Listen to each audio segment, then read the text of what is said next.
The stream is live. We're listening to Berilicious by Dan Lebowitz, a rock track. The stream title is Amiga Expansion Design.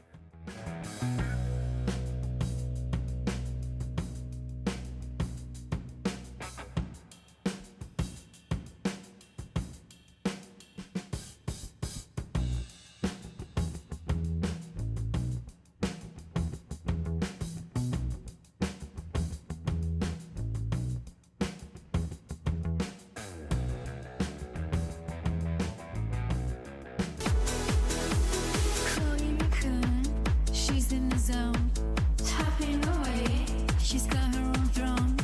Buzzing keyboards, wires go. Welcome to my jingles, let's start the show. Click, click, click, she's ready to strike. Dancing on streams, beauty like raccoon power, shining bright. Second tunes, all through the night sound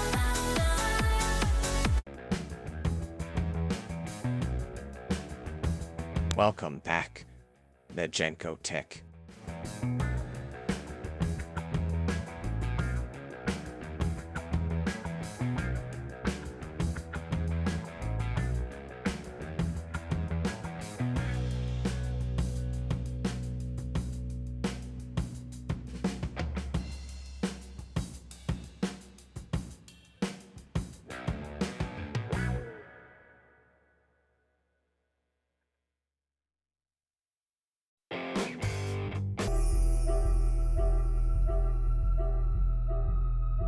Welcome, Swarm, to the stream where pixels flicker and the chattel creep.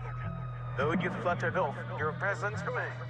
In whispers of wings and echoes of game. Welcome back, Here in a swarm Majenko's of devil's space we eggs. unite to laugh and cheer through daylight.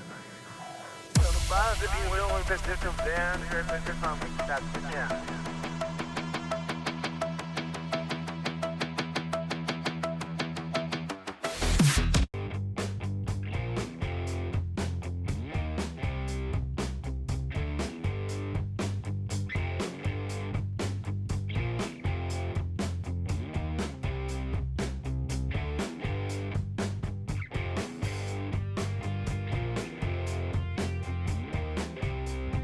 Ads have started.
Thanks for enduring those ads.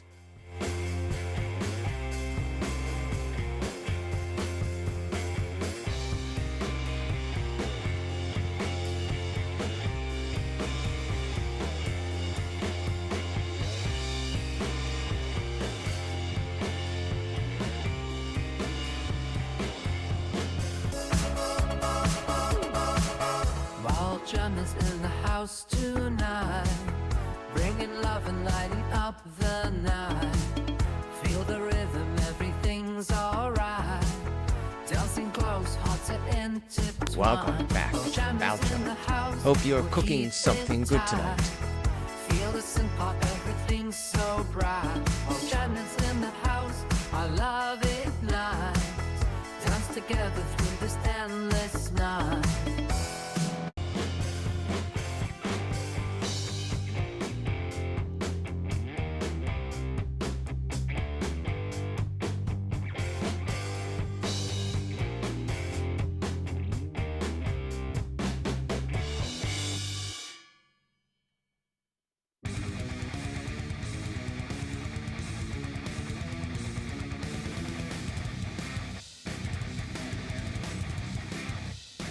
Let's try that again. What a great start that was. Ah. Hey, Majenko, I think your mic is off. Can't hear you, Wally face. Yep. That sums it all up, doesn't it? That's how this stream's going to go all this evening. It's just going to be one big cock-up after another. I might as well just go back to bed. Night-night. See you all. All right, I'll be back Monday.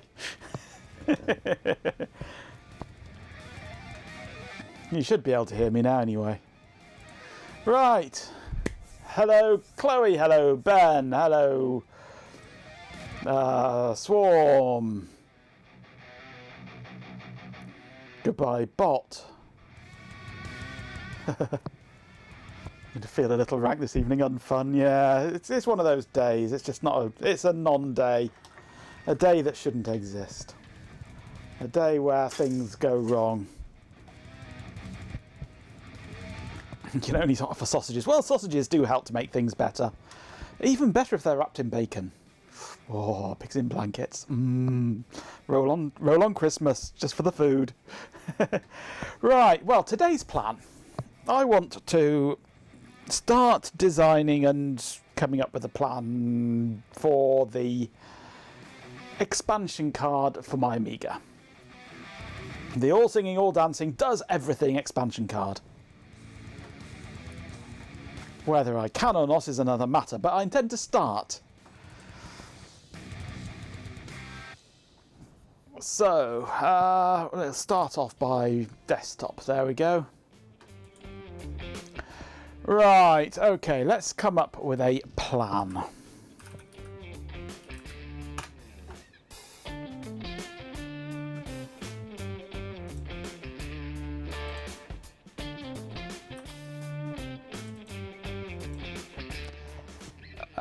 Rename.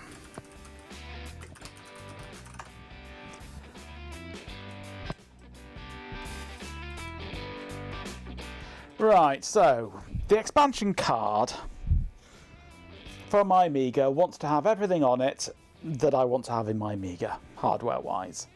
That includes compact flash hard drive. That includes a big chunk of RAM. That includes anything else that I think of.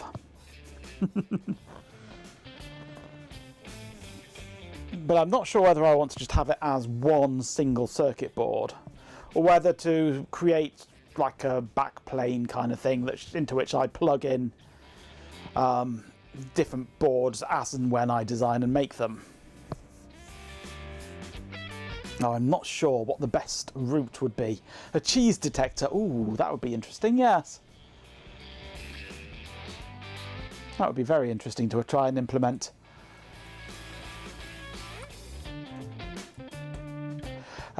So let's start off just by having the Amiga 500 motherboard.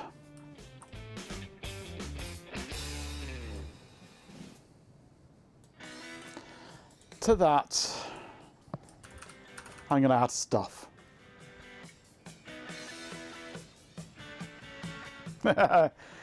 Yeah, Twitch does strange things like that.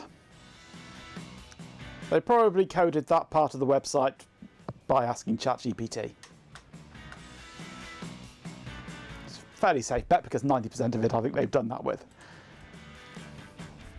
Right, the board is going to have to be multiple boards anyway. Because I have... Does this do whiteboards? No, I don't think it does it? I can't scribble in this thing, can I?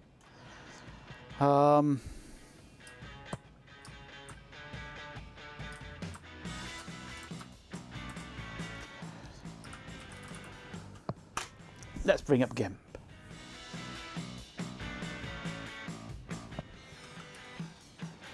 Modern front-end devs have been doing stupid shit like that long before ChatGPT came along to lend a hand. They're just more efficient at it now, yes. Well, where do you think ChatGPT learned how to do it from?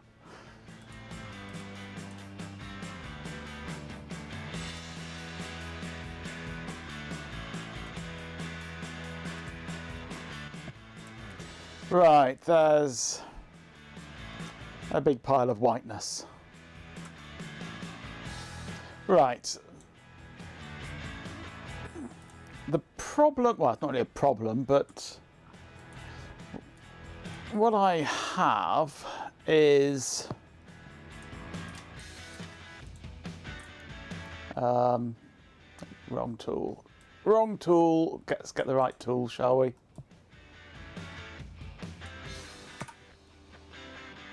What I have is a case, a standard PC case, inside which I have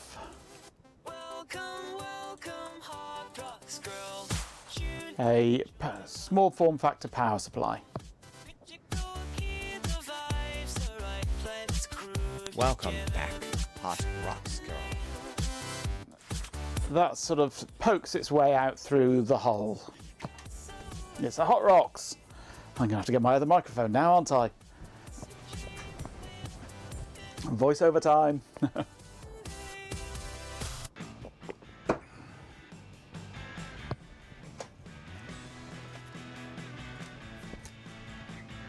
Let's hope this microphone's working today. Looks like it might be. Right, here we go.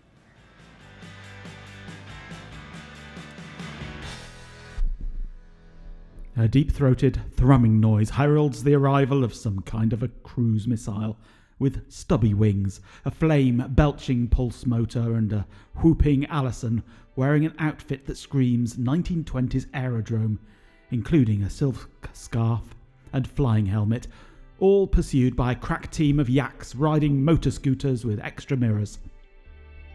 As she dismounts, the bomb's payload is released. 10,000 broken election promises printed on rice paper which are eaten by a roving band of pre-stressed goats. Schmuck me a kipper. I'll be back for breakfast.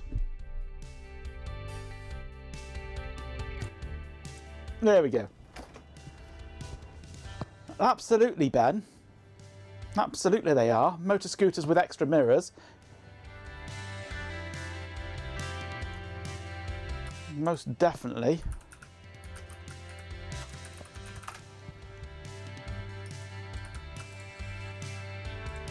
I mean, we're talking...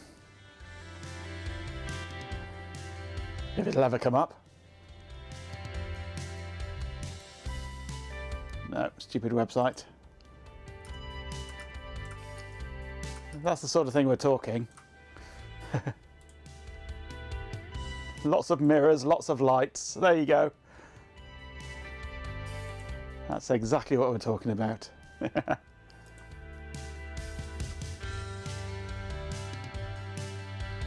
What's Stuart looking like a yak? It's an MJ.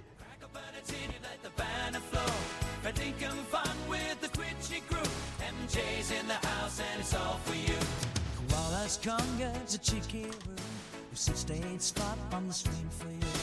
The meat for thongs or cork hat flair. Welcome back. MJ, enjoy the Amiga expansion design. Welcome to the show. Crack a bernardini, let the banner flow. Raise your glass and shout to right. MJ's in the chat, while the real night.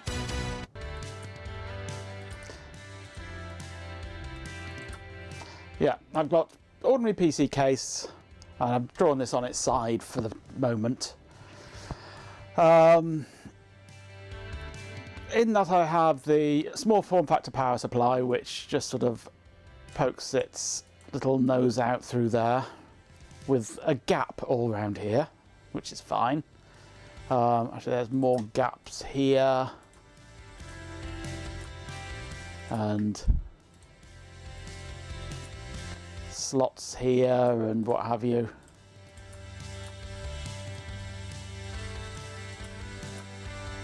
They're kind of slot sort of things.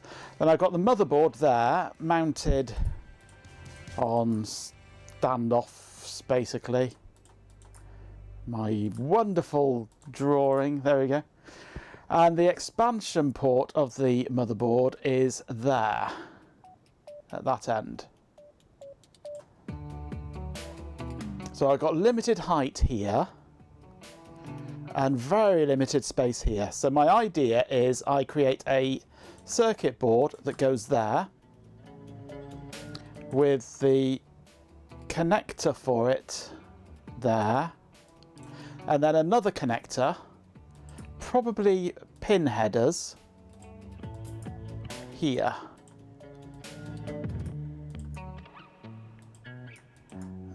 And then into that I plug another board with a pin socket connector there. Then either on this board I have all the fun things, or I add more pin headers on here at regular intervals.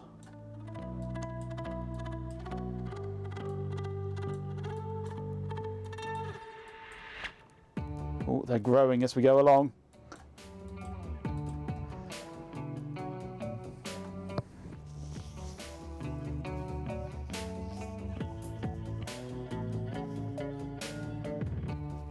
On this side, go home, Case, you're drunk.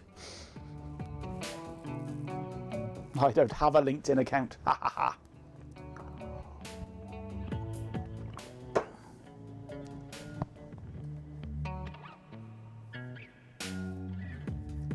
More pin headers. So 2014 style. Exactly, Chloe. Yes, exactly. RC 2014 style.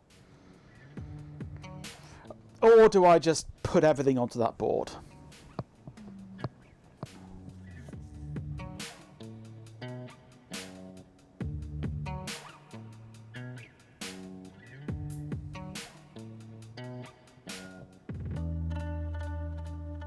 Yeah, I'm on Indeed, but I'm not on LinkedIn. I'm thinking it might be a better way to do it, to have pin headers like this, because if I need to redesign part of the board, because I cock it up, which inevitably I will, if it's just a small board on pin headers, then that's a small board to redesign and get redone. Otherwise, I'd have to redo the entire board, which would be a pain in the rectum.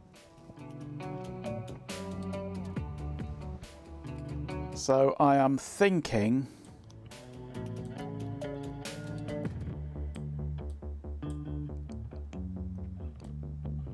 that individual boards for each function would be the better option.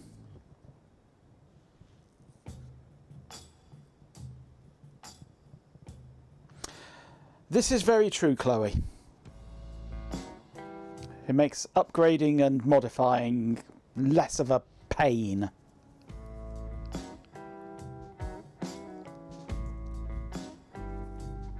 And I can add extra things as I go along. So I think we're decided that's the way forward. So I need to design this board here. I need to design this board here. And then I can start designing these boards here. Okay. Now, how much logic do I want to have on this board?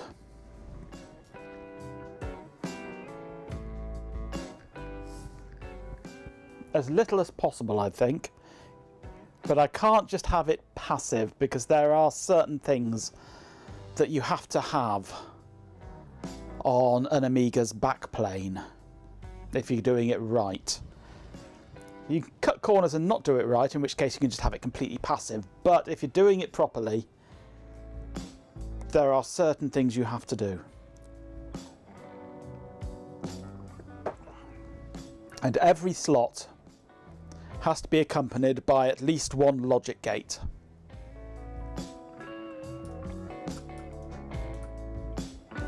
It has an interesting system, does the Amiga.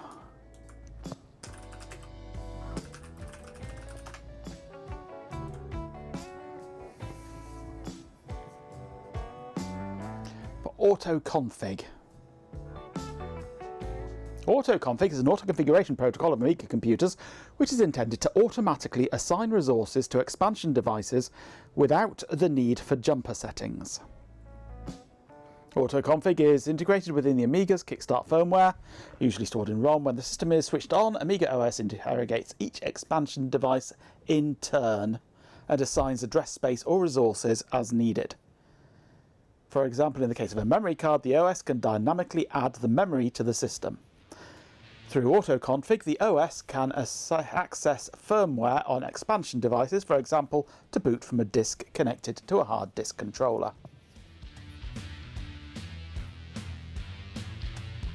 Expansion devices respond to certain fixed memory addresses, starting at that address, if the CFG-in signal is asserted and the device is not already configured.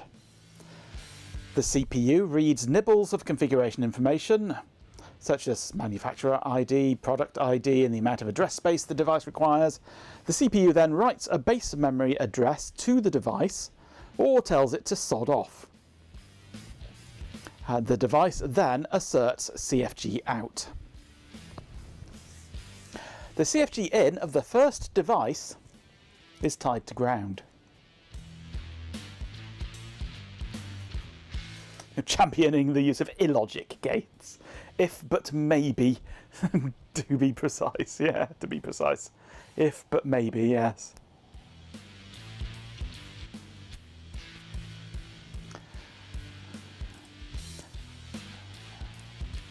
Yeah, the CFG in of the first device is tied to ground. The second device's CFG in is controlled by the first device's CFG out, and so on. In a backplane design, here we go, such as the Amiga 2000, connecting the CFG out of one slot directly to the CFG in of the next would create the problem that an unoccupied slot would break the configuration chain. To solve this, the backplane ORs config in and config out signals to form the config in for the next slot. Config out is pulled low if undriven, Ads are playing. which allows empty slots to be bypassed. This requires one 74LS32 on the Amiga 2000, which is the only motherboard hardware required by autoconfig. So every slot has to use an OR gate to bypass that slot in the case that the slot is empty.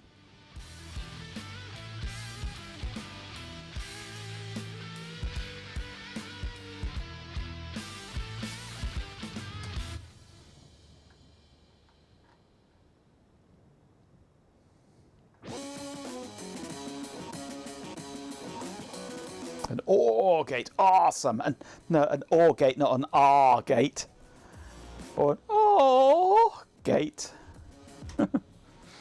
Oh.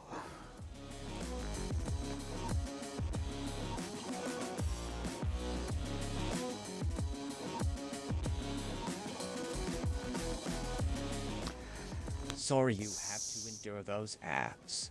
So config in and config out go through an OR gate to then go to the next one's config in. But the config out is pulled low. So when a card is in there, it pulls the config out high automatically. So that then the next one's config in is then high. Or, sometimes I hate English, yep. Or.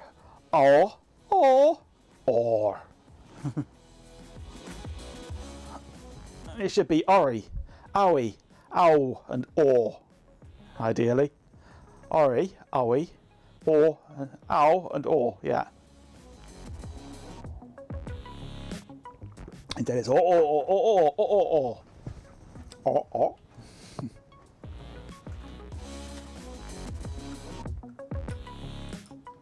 So,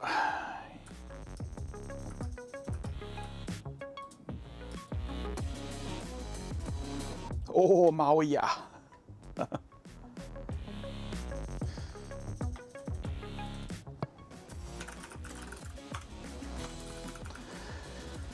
So Amiga motherboard goes to bendy board goes to backplane.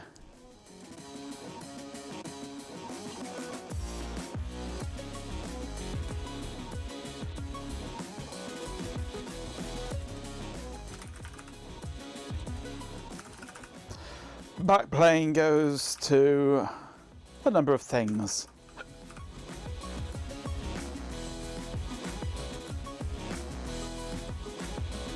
It seems LinkedIn is the new villain of the stream, right up there with the logic gates. Your evil plan to get me to say phonemes for a custom tech talk model.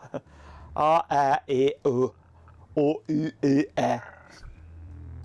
E-E-O-R-R. Ma, mo, mu, mu.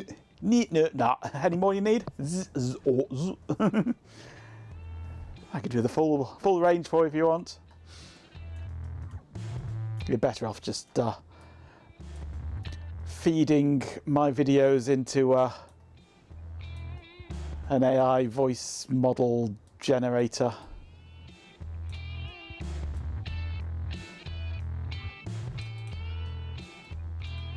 Yeah, wow. Someone in Norfolk just got insulted. It's an RF programmer. Du bist der Gast in unserer Gaudete der Hosen. Stark, und grandios. Willkommen hier zum Margin-Code. Welcome back, RF programmer. Hope you're ready to dance. Hier wird's high. Die Freundschaft verbunden. Komm einmal, go mit Bienesen. An RF program, we have more than one. Well, there's both Mr. and Mrs., isn't there? Right, let's make a new GitHub repository for this. We'll call it Amiga expansion.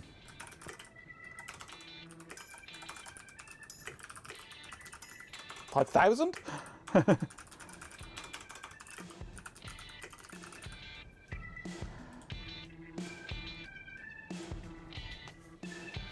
Working on cloning yourself, yes. So which one are you? RF Programmer 8?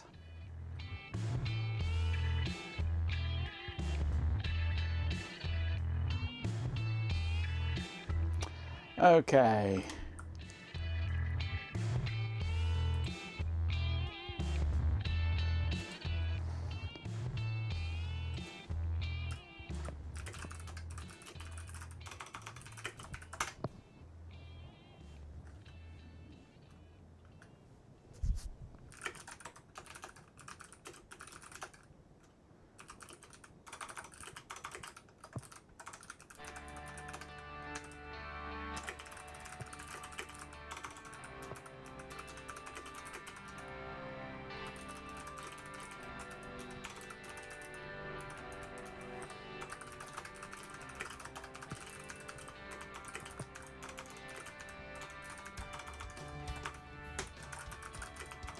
I really wish I could type.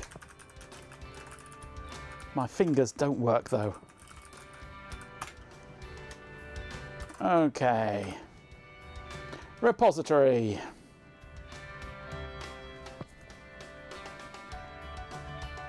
What do I want the expansion boards to do? All sorts of things. Everything including the kitchen sink, yes. The kitchen sink is an acorn option, yeah. But it certainly needs to have a hard drive, well, compact flash, and it needs to have memory. There are other things I would quite like to have as well,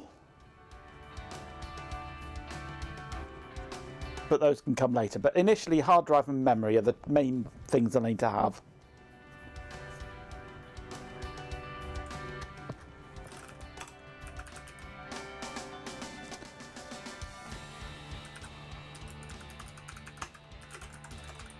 Okay.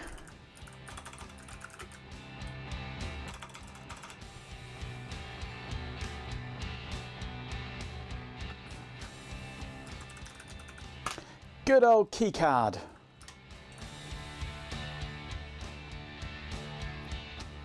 Yes, Chloe, I believe you've shown us those. Can't tell if you're being sarcastic or not, MJ.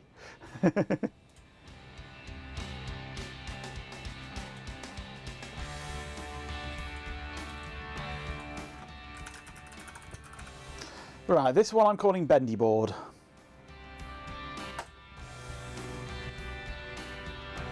That's good then.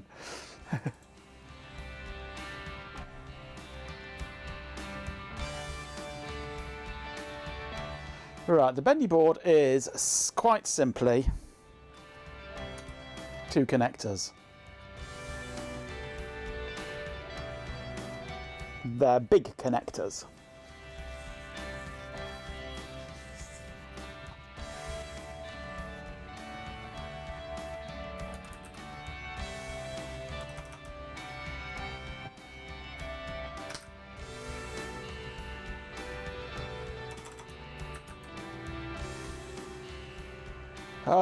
I don't know if there is going to be a connector big enough.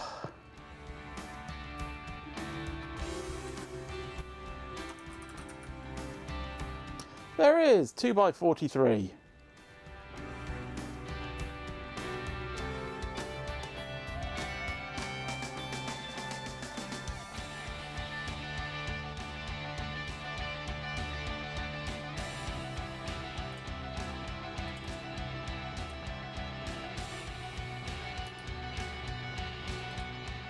It is just simply 2 connectors, but it's going to end up with the connectors swapped over, probably, or will it?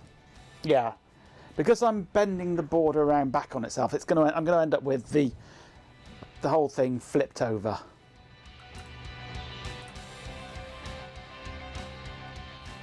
Yes, I am, Ben. I'm keycadding.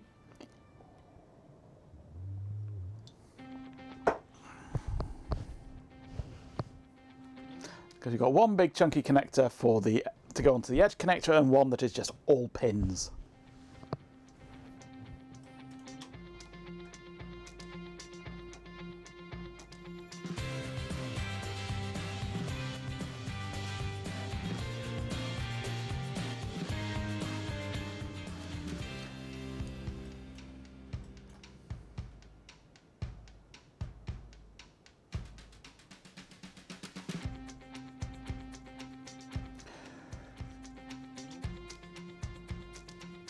Am I going to flip it over or not?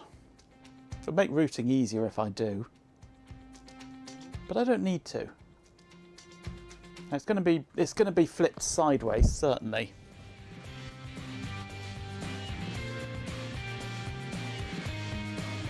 If I flip it over, then it's keeping the same orientation, just 180 degrees, I think. I'm not sure. My brain doesn't work.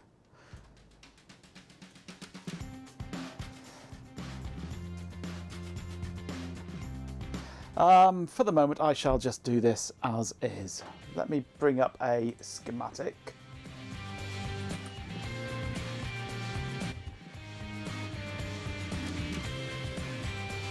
You swap my brain with the bot. Oh, you don't need to do that. My brain is already jelly enough.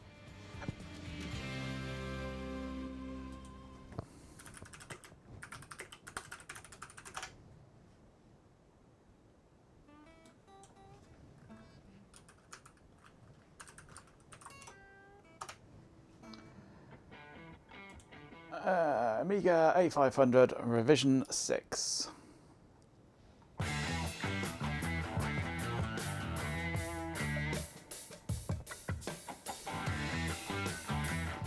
There is the small connector for the expansion port.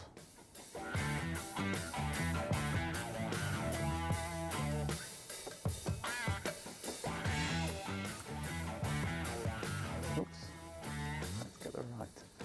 Oh, it's in Firefox, isn't it? Go away. Right.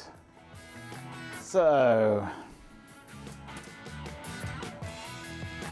we start off with, let's just do the grounds. Sir Stu's my diagnostic indicates all systems nominal.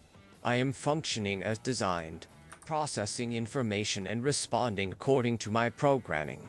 There's no evidence of a brain swap with Magenko Tech. My responses are brief and focused, as instructed. I am a chat bot, not a person.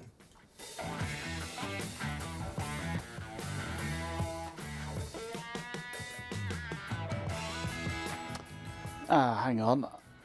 Of course, this is numbered, not lettered. Ugh, okay. We have different numbering schemes, so this is wrong. I'm going to have to do this on the fly, aren't I? So we've got ground, ground.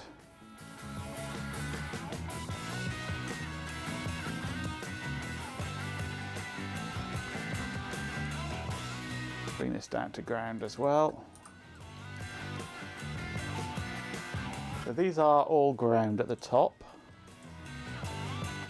Then we have 2 VCCs.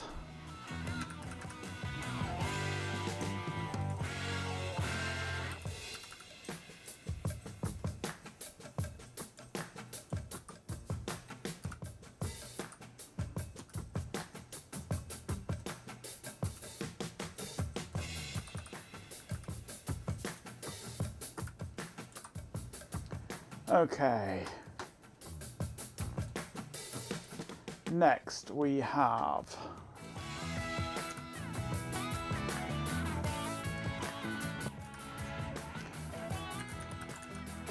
-7 megahertz on that side. We have minus 12 volts over here.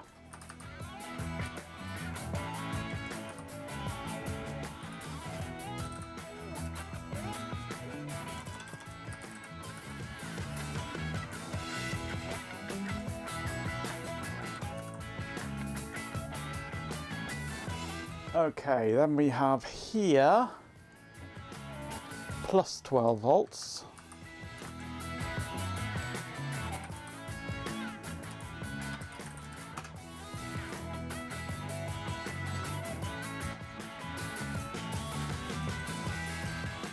Then we have the config.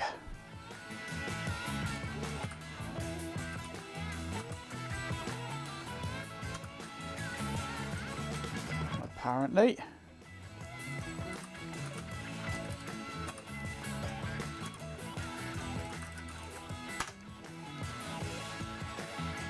Which is on the Amiga itself, that is grounded.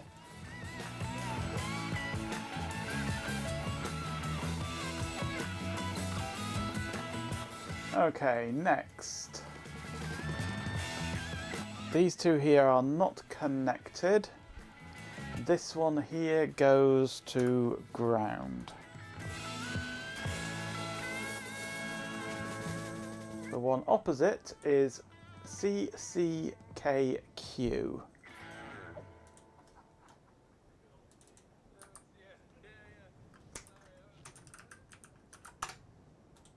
Don't know what that signal does. Okay, the next one here is CDAC.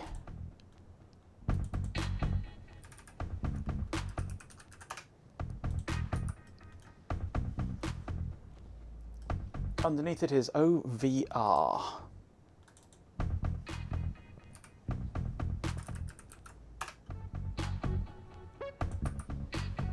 Opposite that is CCK.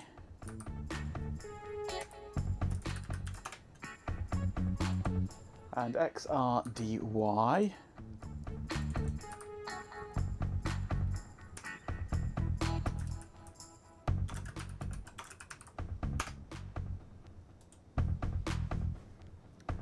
Okay, over here we have interrupt 2.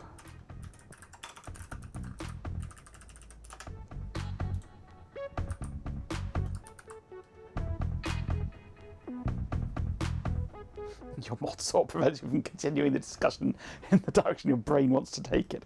Well, you know where to go then, don't you? This one here is not connected. Here we have INT6.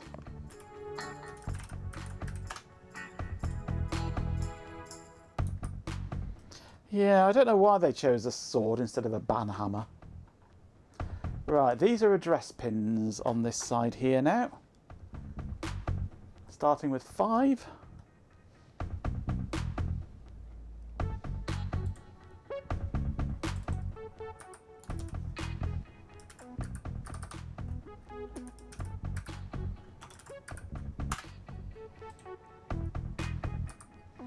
And this one here is 4.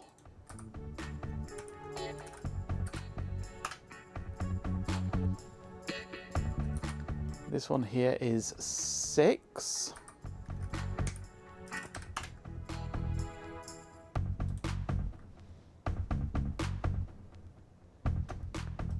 This one here is 3.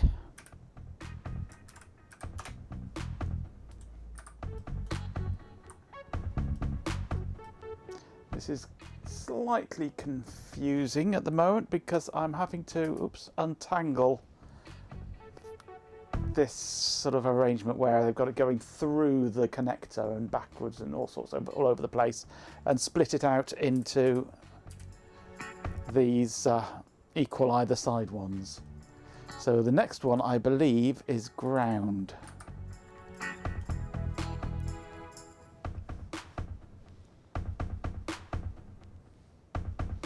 That's looking correct. Okay, the next one on the right is a 7.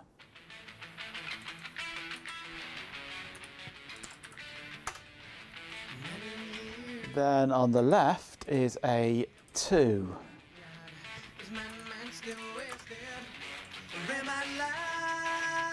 Then we have 8.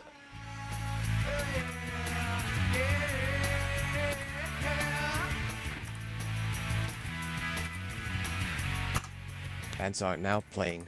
And 1.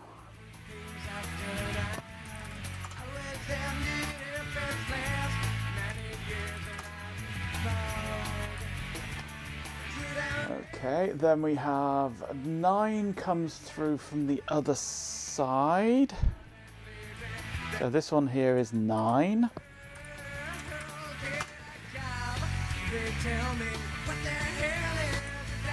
Press insert. Why? That adds extras with the incrementing number, doesn't it? I don't want to be incrementing because they're all over the place, these numbers. Right, next is FC2 to 0. So this is FC0 here.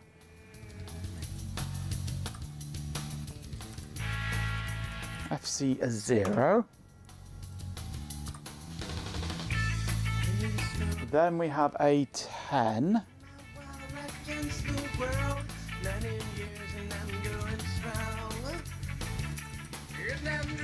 Thanks for enduring those ads.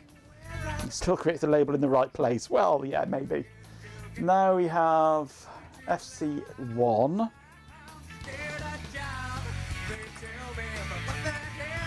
I'm lucky if it even creates the wire in the right place. Of course, this begs the question, do I even have an insert on this keyboard? I don't think I do. It might be on one of these keys. That's adding wires.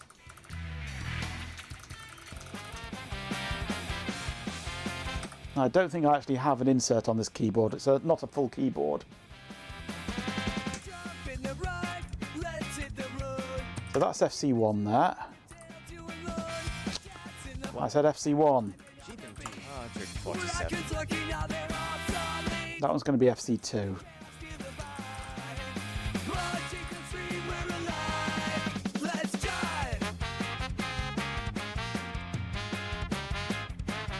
So on this side I've got 11 and 12. It's a G. How's the G pin doing then?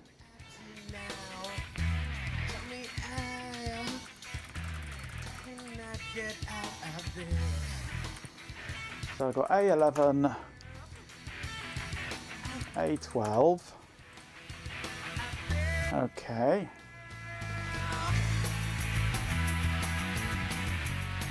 And now I'm confused. So 1 and 8 are opposite each other. A1, A8, yeah.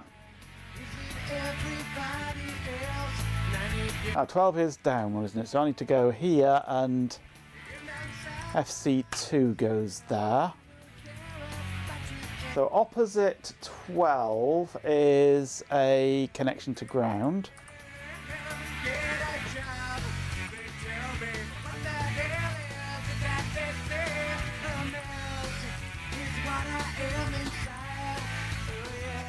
I think opposite 12 is ground, yes.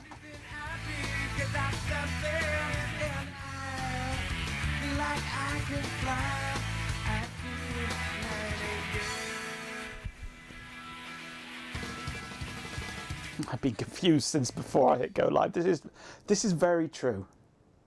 Very true indeed. Right.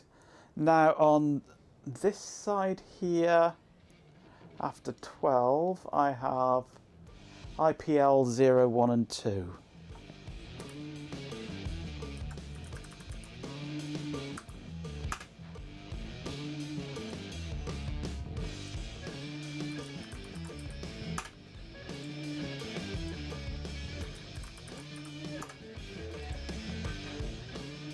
Okay, opposite these I have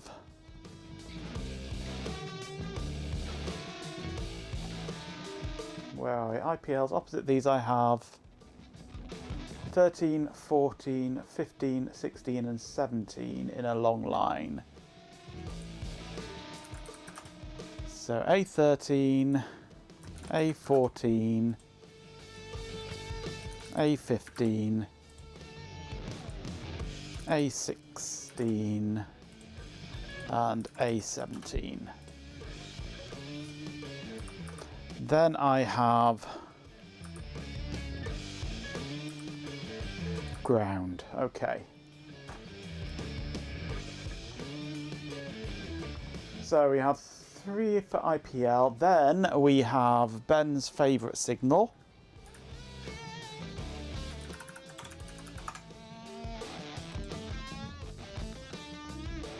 Followed by VPA.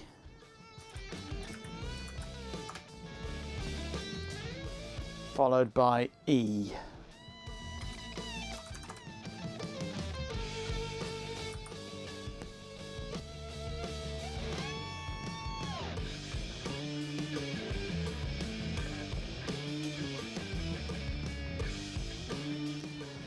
You may not be around for a week or so as you're having a few hospital visits. Oh, good luck with those. Good luck with those indeed. Well, if you're unable to catch the VODs before they expire, they all get uploaded to YouTube. So you'll find them on YouTube forever. Not beer, that's your least favourite signal. No, it's beer, but it's active low. Which means that you can drink it on the floor.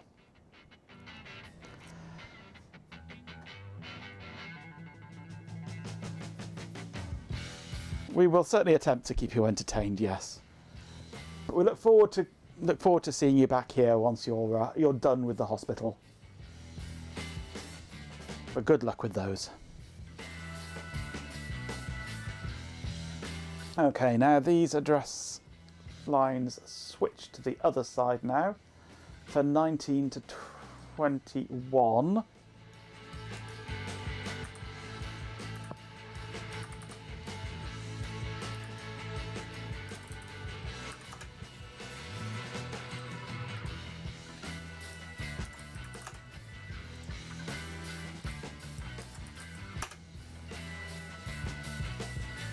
So 18, 19, 20, 20, all these are in the wrong place. It's 18 is the first one.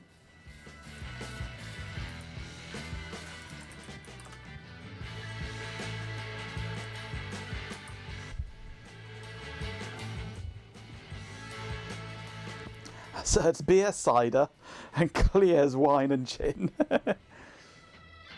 There is no ale, but we do have beer. I think that's probably why they named it beer, because ale and beer. Right, so I'm going cross-eyed with all these lines over here on this one. So we've done beer, we've done these ones here, these four that wiggle through this way. Now I've got these ones that wiggle through this way, which go here. So these ones are VMA, RST and HLT. VMA, RST and HLT.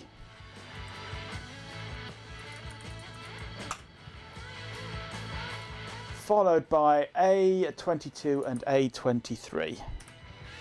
Sir Stu's a lot of my apologies. I am programmed to be helpful and harmless, and my previous response was inappropriate. I am still under development and learning to better understand and respond to nuanced requests. I will strive to do better.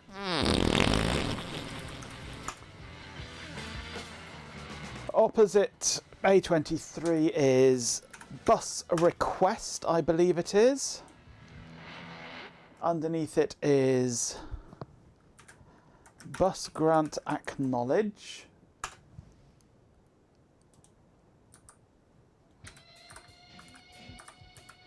And underneath that is bus grant.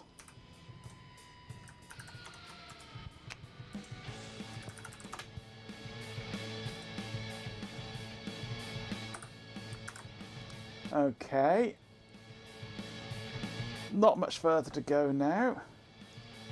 Opposite that one there is that one. Good. Which goes to ground. Hey, Tyler Hoot, how you doing? Not going too bad. I'm currently designing... What's that X for? Where'd that X come from? Designing a, what I'm calling a bendy board Tyler Hoot. for my Amiga. I'm using a half-empty keyboard. It's not a half-empty keyboard. It's just not an entire keyboard. It's a 80% or something they call it. I can't remember. I have my Amiga, my Franken-Miga, which is in a PC case, currently shown on its side. The motherboard is here. I'm building a backplane to go on top of it, but I need a board to connect the backplane to the rest of the computer. So it's a simple board with two connectors on it, basically, but they're big connectors.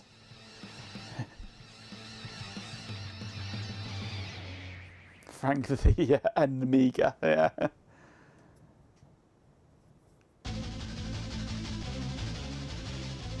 The Amiga was 1982, 3, 4, sometime around the mid-80s anyway, wasn't it? I can't remember when the first Amiga came out, but it's mid-80s, yeah.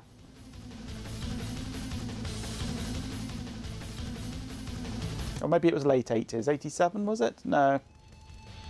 I can't remember when the first one came out. Anyway, it's that sort of era. So it's contemporary with the VAX. Sausage in a bun, dear old sausage in a bun. Gimme sausage in a bun. The first VAX, the 11780, was 77. It was first created.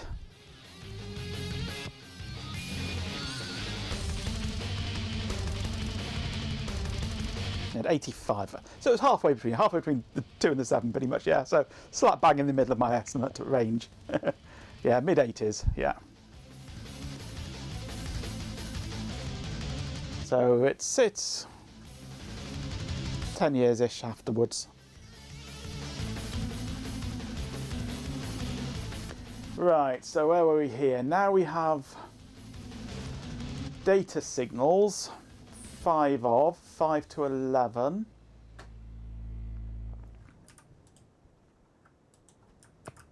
15 to 11, sorry.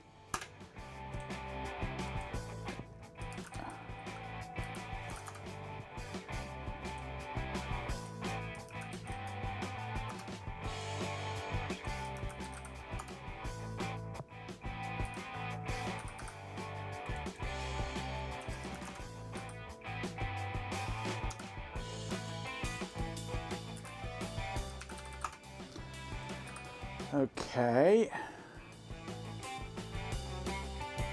And opposite those, we have DT-AC, read write, lower data strobe, upper data strobe, and signals and AS. This one here needs to go to ground. a beer to lubricate the conversation.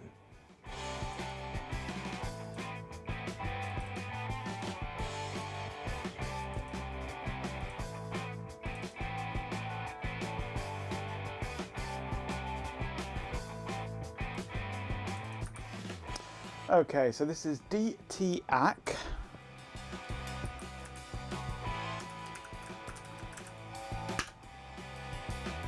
Whatever DT-AC is, I'm not sure. Then we have read write, lower data strobe, upper data strobe, and AS. Can't remember what AS is offhand.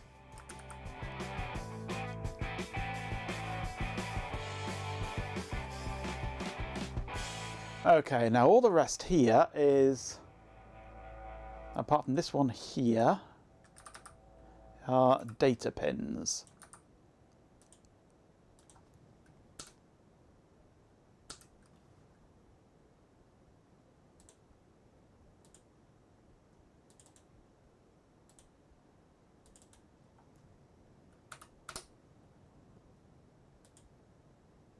That sounds like the overlays have crashed.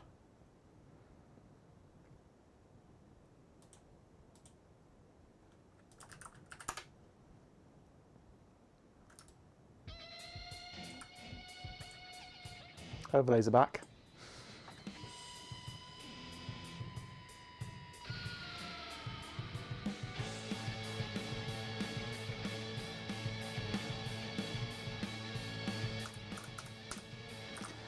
Okay, so we have Let's see 10, what 9, games we can 8, unleash.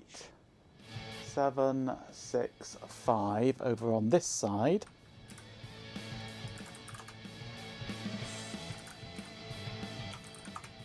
No. D10, not 19. D9. D8. D7. D6. And D5. Then on the other side we have 0, 1, 2, 3, 4, 5 over here. Hey, hang on. No, 0, 1, 2, 3, 4. D0. D1. D2. D3 and D4.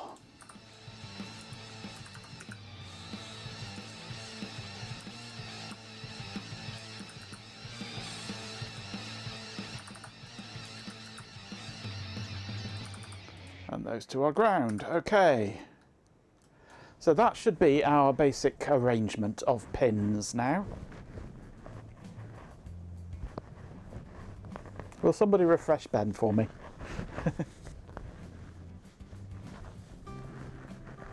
You seem to remember IPA and port being on a machine you used once. Right, if I delete that, take all of this and dump it down here. Oh, Chloe's decided to wake up now on the jingles. Buzzing keyboards, wires go. I do apologise, I'm an idiot. Click, click, click. She's ready to strike. Welcome back. No, I didn't have a connection fart, but the overlays crashed. Shining bright, second twos. Right, now I need to try and see if there is a suitable footprint for this.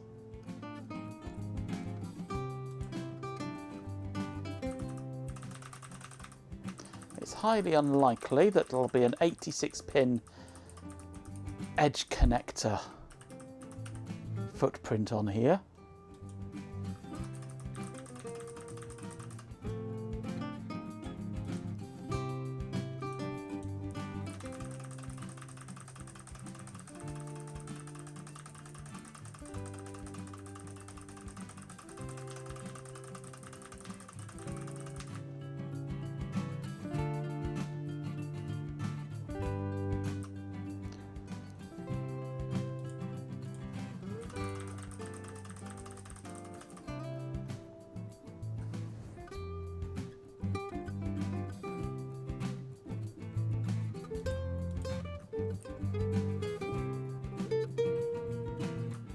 Oh, hang on. Let's press the right button.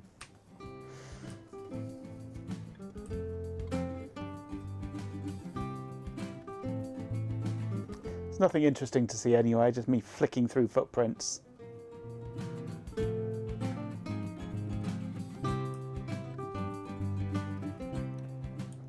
Anything in Harting? No, not going to be there, is there? Harwin? Have you got anything?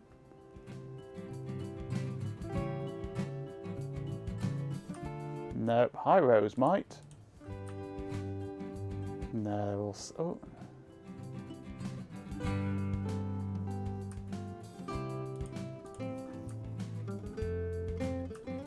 I do apologise. I'm an idiot. I do usually have a look. Unless I know that you're just being fools. If you do the idiot, I do normally then just glance up at my window in the top right there to make sure that I have got what I should have up.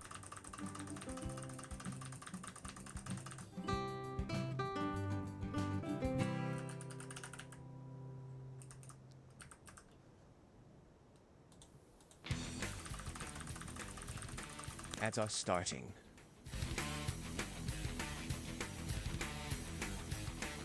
I don't think I'm going to find the right connector here, am I? Although, let's try PCB Edge. Just gives me the actual edge connectors, doesn't it, I think?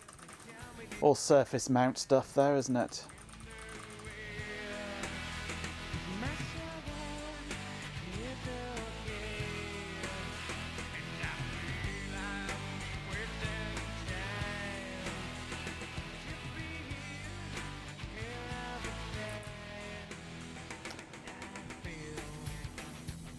Let's have a look for 86. Has anything come up with 86?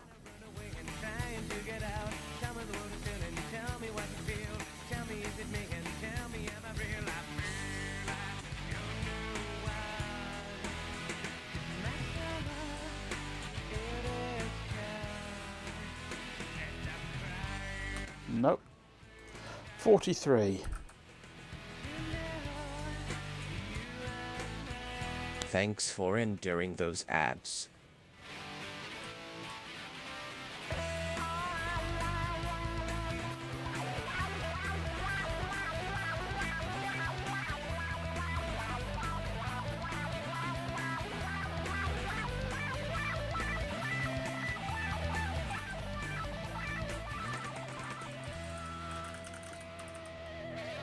That's...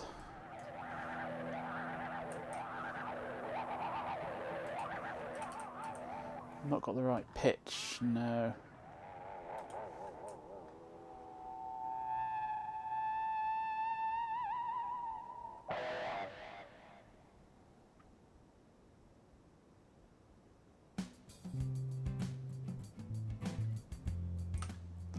Nope, there isn't.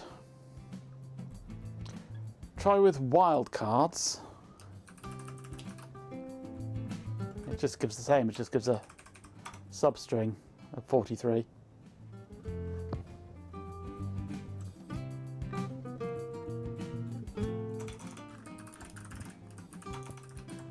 Nothing found. No, sorry, G-Pen.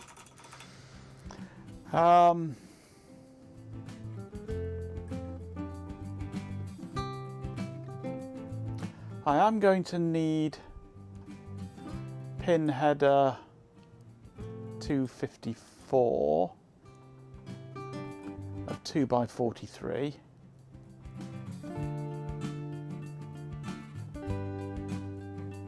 But they only go up to 2x40. Joy!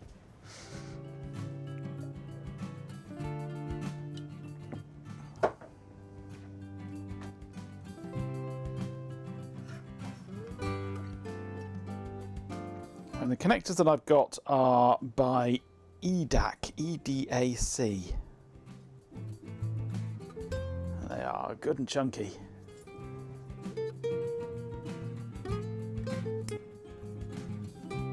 So, I mean, it's an easy enough footprint to create. It is, I believe, 5.08mm pitch between them, with a 2.54mm pitch going along. Let me just find something with the right pitch to compare to. There's a PCB socket.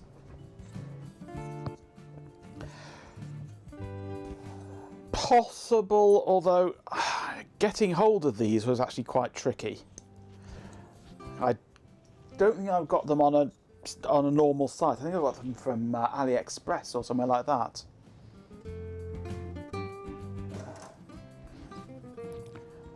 Where's my good glasses gone? There they are. I mean, normally I go to DigiKey and use their system for downloading. Yeah, that's 2.5. That's 508 between the rows and 254 between the pins. So it's a very simple footprint. It's just finding one big enough. Let's have a look, see if DigiKey has anything.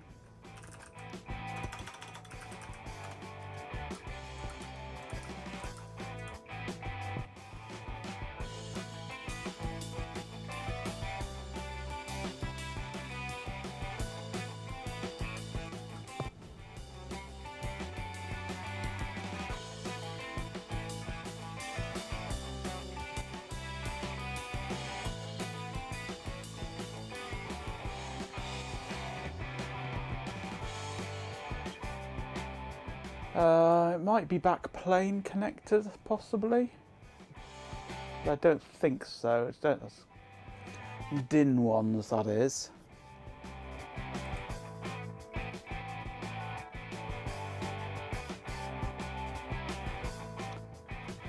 I need card edge connect. Oh, there you are, card edge connectors.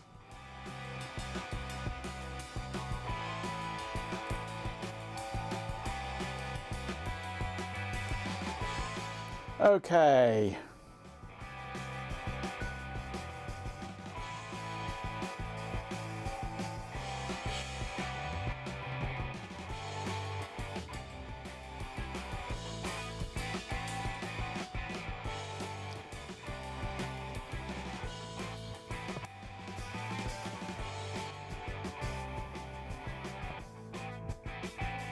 Zero in stock of everything.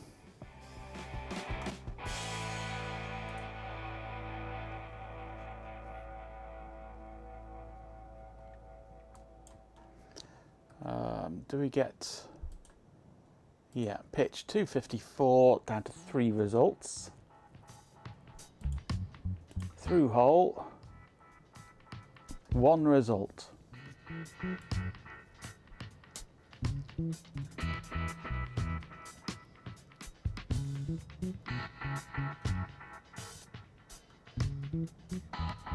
Which seems to have a very strange footprint. An alternating footprint.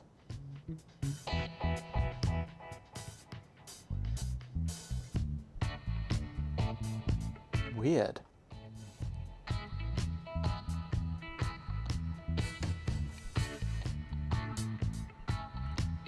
That is a strange connector.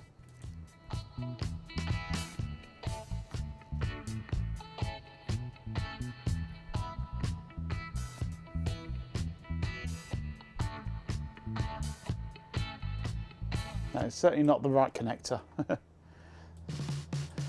So, DigiKey certainly doesn't. No. Let's try Snap EDA.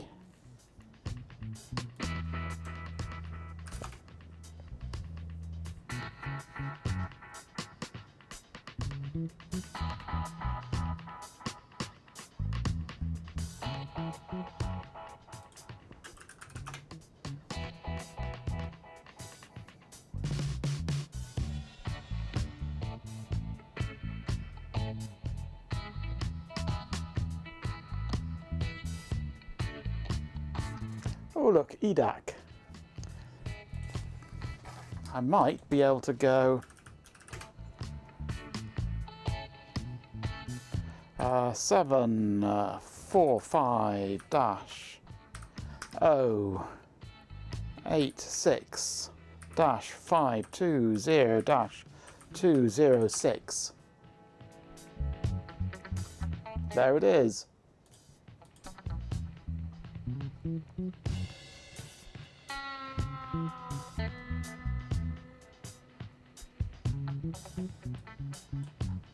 That's it.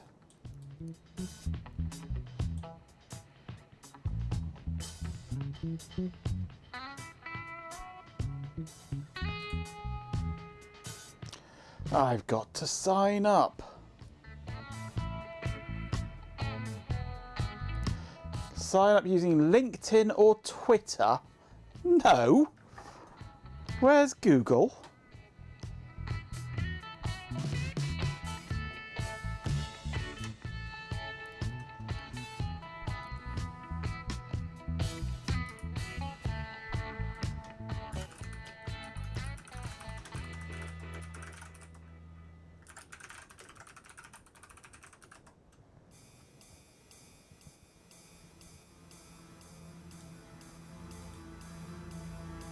I have no problems signing up, it's just... Why can't I just log in with my Google account like everywhere else? Why Twitter and LinkedIn of all things?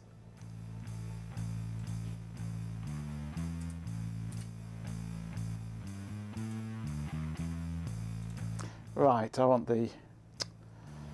Validate your email. Grr. Hang on one moment.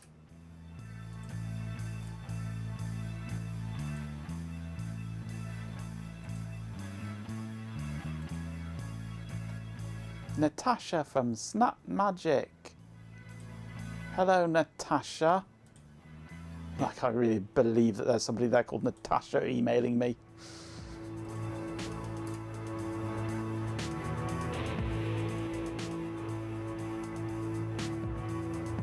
Okay, I want an STL ideally.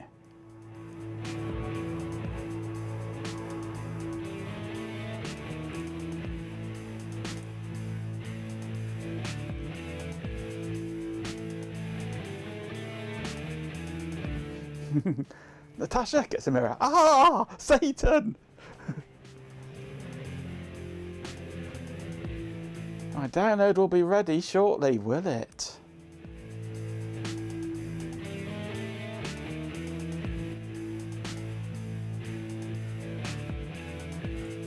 Yes, email me when it's ready. Symbol and footprint. The 2D model for this part is not available.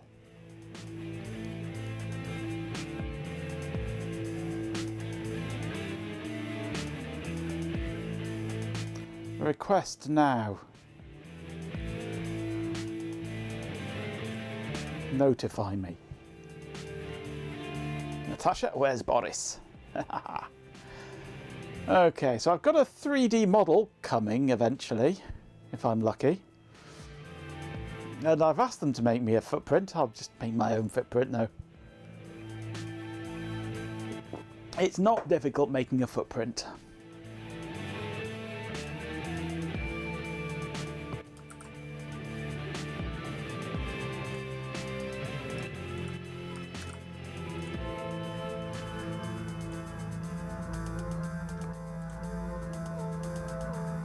Footprint editor. 2 footprints are going to be needed. And I want to be working in 100 mils.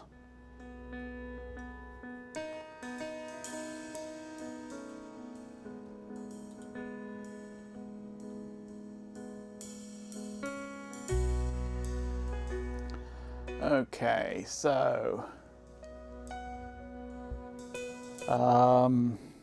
new library project.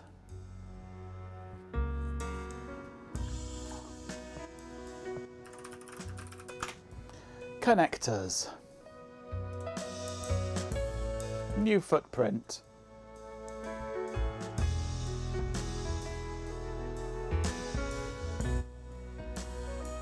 Okay, so where's my settings for these things?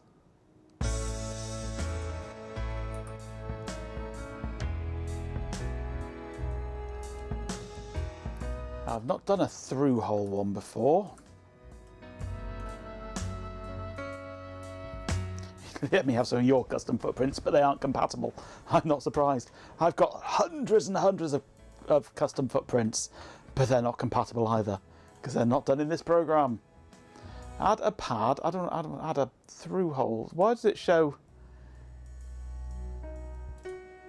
Why does it show it as a through hole on there, but give me a pad on here? And how do I set sizes?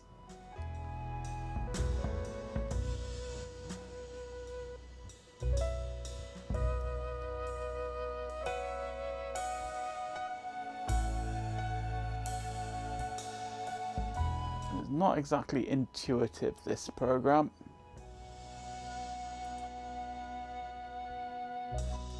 All right. SMD, no, through hole, there we go. Right, so through hole, pad number, what? No idea. Circular, thank you.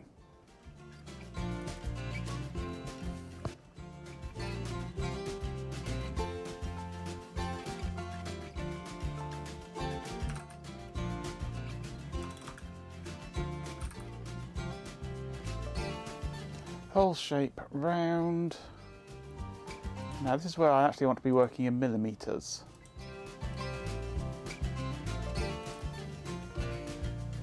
So through hole, 0.8, no, 1 millimeter I think. 1.8.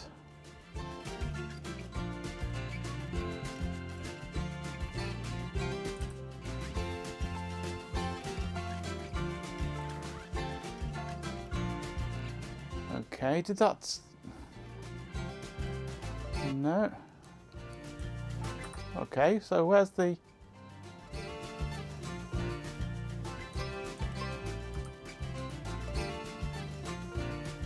No, I don't know what that did.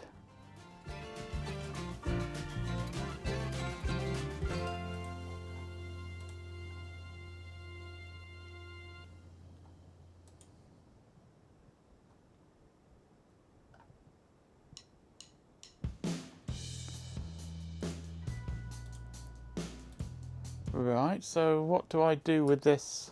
Default pad properties for add pad tool.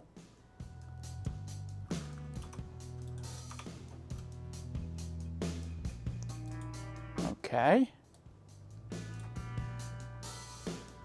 Add pad. Ah. No.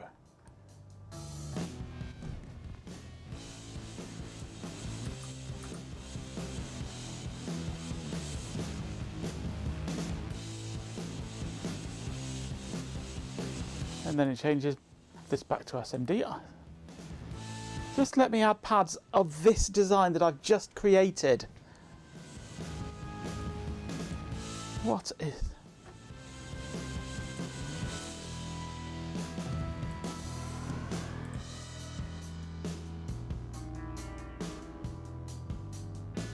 That's the pad style that I want. Okay. This doesn't make sense. This does not make sense. Footprint properties.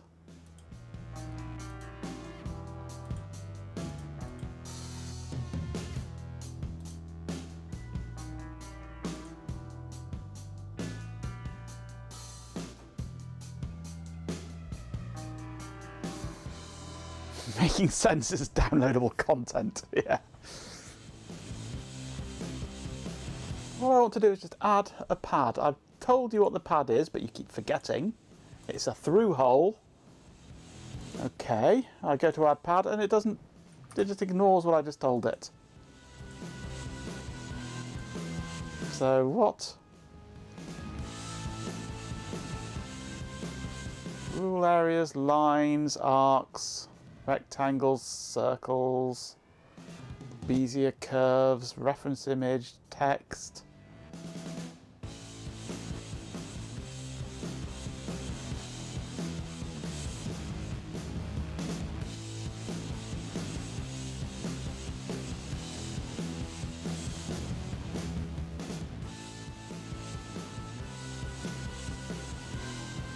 Edit the pad properties used when creating new pads. Click. It never remembers that I asked for through hole. It remembers everything else. Okay.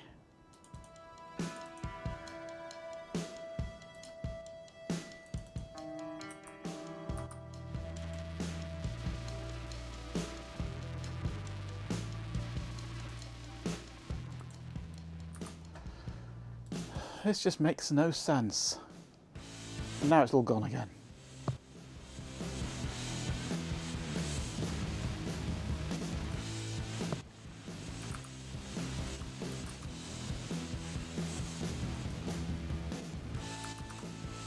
Let's just try doing that. That did it. It does that. Ads have started. That works. As soon as I change it to through hole,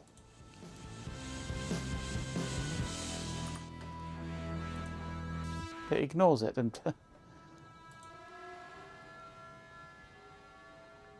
through hole,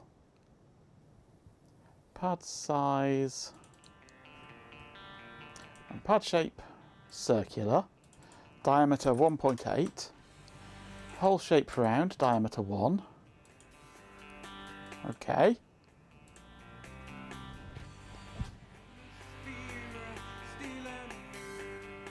It just reverts to that, which is complete nonsense.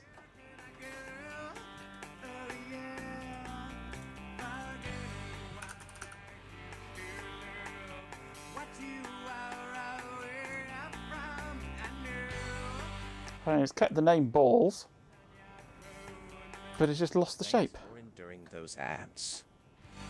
Unless there's something that says that I'm adding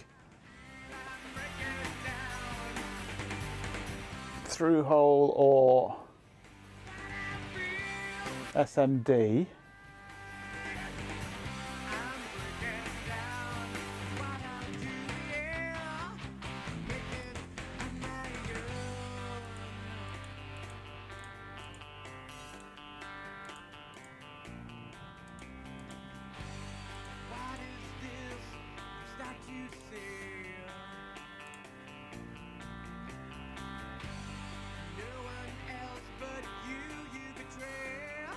It works for SMD, it just ignores it for if I try and choose through hole.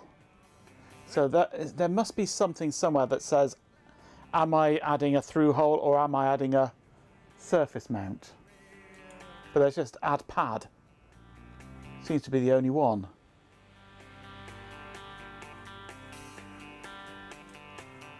This is bizarre.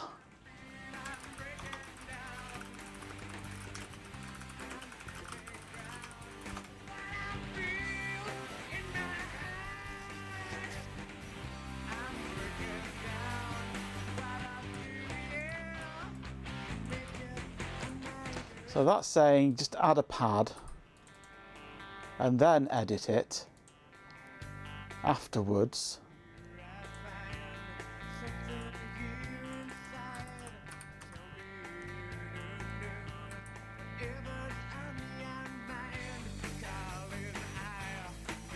Like that.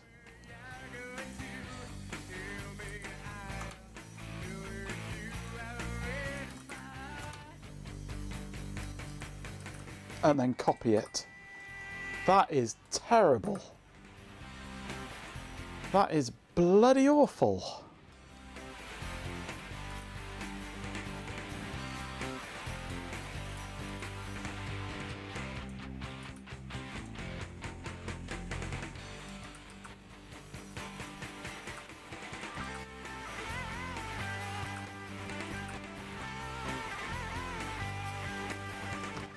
Eight, 9, 10, 11, 12, 13, 14, 15, 16, 17, 18, 19, 20, 21, 22, 23, 24, 25, 26, 27, 28, 29, 30. 1, 2, 3, 4, 5, 6, 7, 8, 9, 40. 1, 2, 3.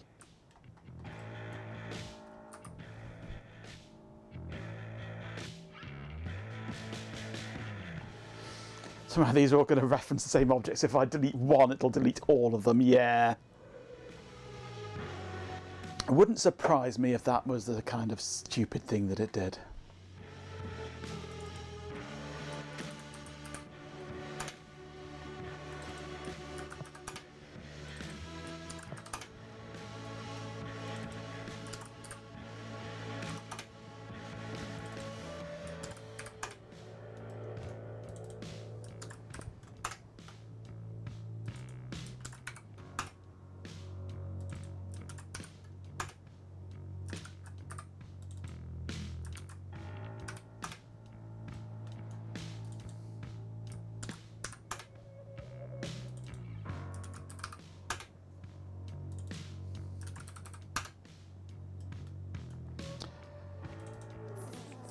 This software really does leave a lot to be desired.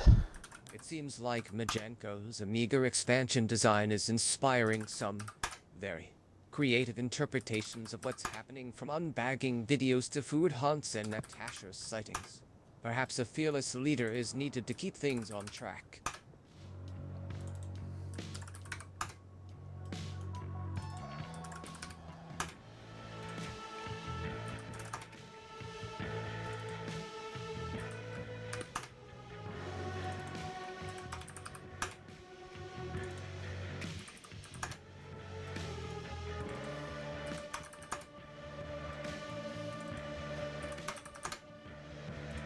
Jeepin 24/7 in Majenko can perform the role of fearless leader.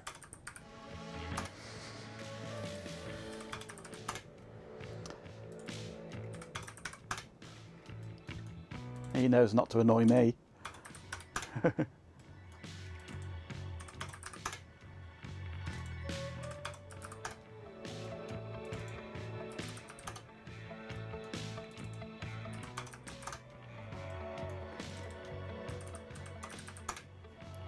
So many pins.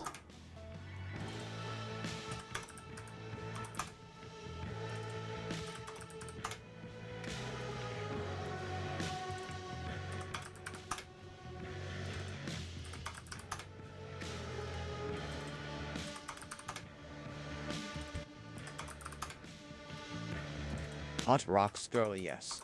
Majenko is the fearless leader, and is a fearful follower. I think I'm one short here. 1, 2, 3, 4, 5, 7, yes. 6, 7, 8, 9, 10, 11, 12, 13, 14, 15, 16, 17, 18, 19, 20, 21, 22, 23, 24, 25, 26, 27, 28, 29, 30, 31, 32, 33, 34, 35, 37, 38, 39, 40, 41, 42, 43.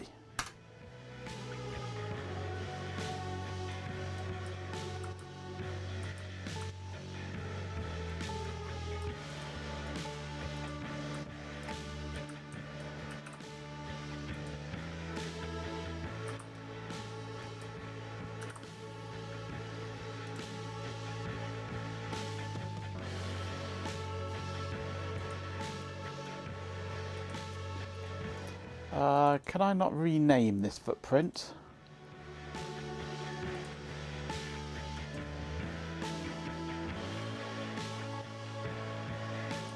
I'll just duplicate it in a minute, I think.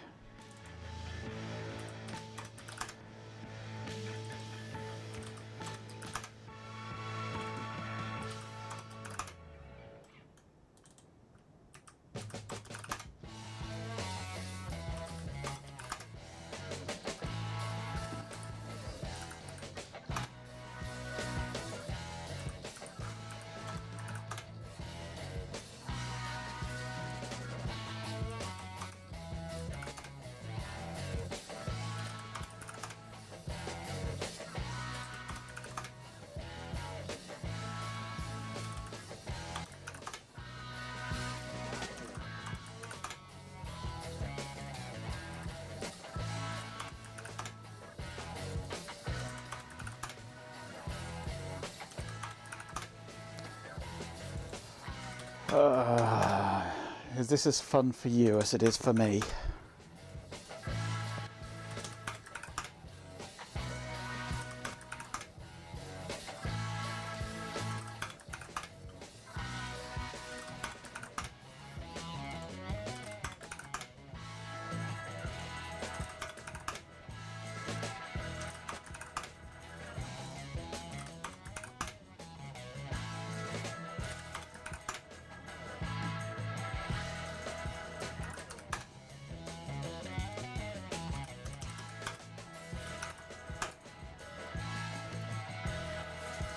By fun, you mean excruciating, then yes.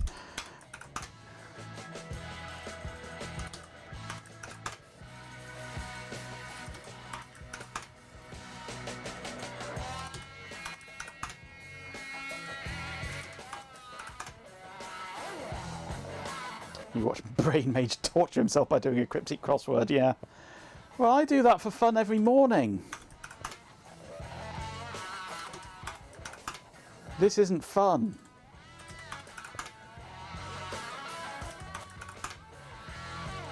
Well, I must say today's Guardian was a bit of a teaser. I can do it on stream if you really want me to. I normally do it in the morning while I'm having my coffee.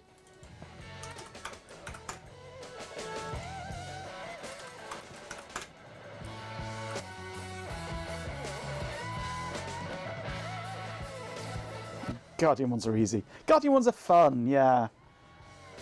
I like the Guardian ones, especially Paul. I love Paul's crosswords because they usually involve some form of toilet humour.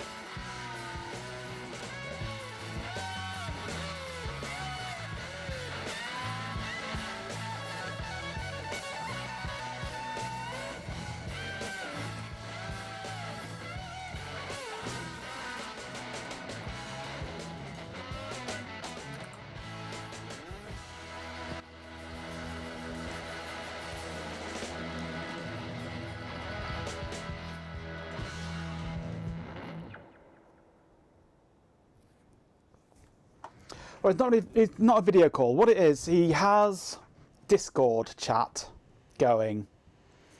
And what you're hearing is the Discord voice calls, basically. Well, I don't blame you, Carrot House. And you can request permission if you've got enough clout to join in that call. So it's more than just one person on that call. There's 3 or 4 of them on there. So you're hearing that, or you can actually go and join that and listen on that call if you want. And the Twitch side of things is kind of an extra bonus that he's only just recently started doing, because it was just all Discord before.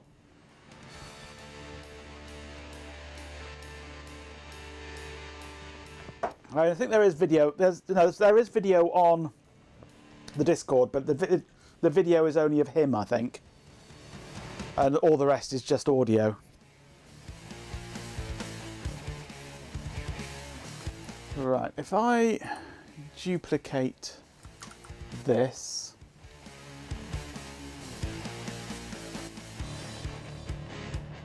is that?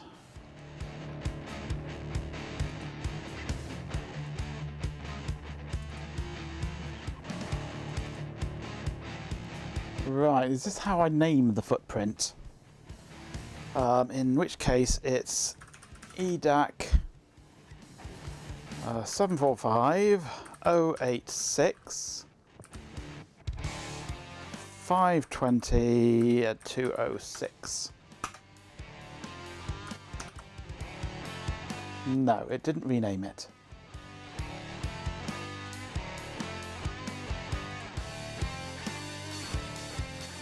How do you rename? Or is it in here? Footprint name, there we go. Why can't I just right click on there and go rename?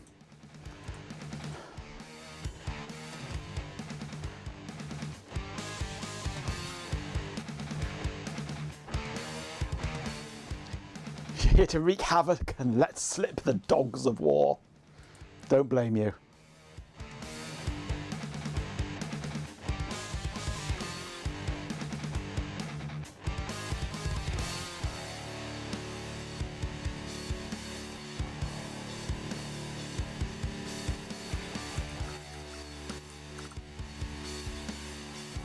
Right, let's delete that. There's no delete, but there is a cut.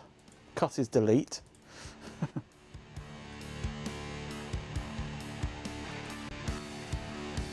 So I shall duplicate this footprint, go into properties, change the footprint name to pin header 2x43.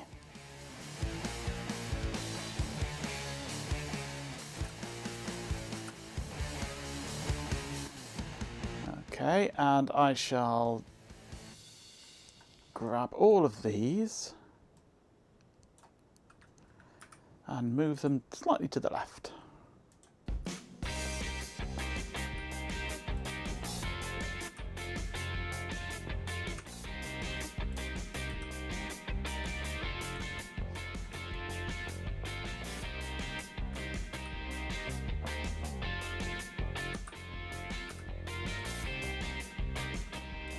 I shall move this up to here. Bring this down one.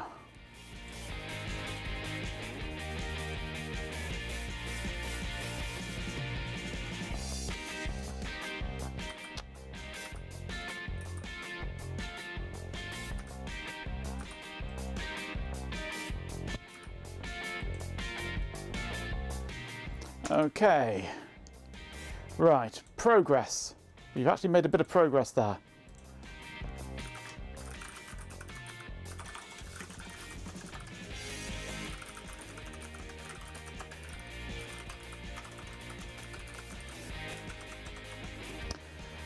That's the point. I've not had my email, have I, yet, with the model in it. My request is now available. Download now. Okay.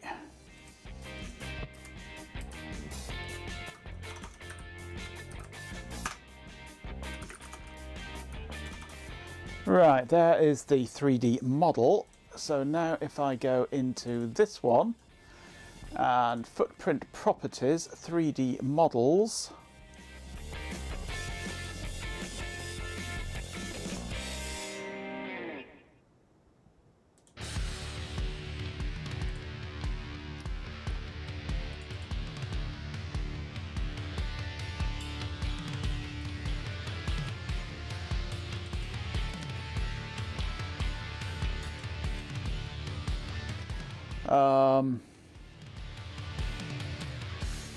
Bendy board models, STL, there it is. Is that going to work or not?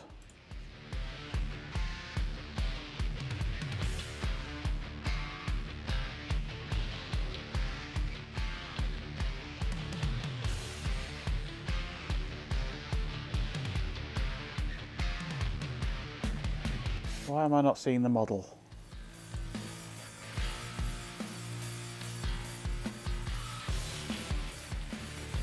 Give me the model. Where's the model?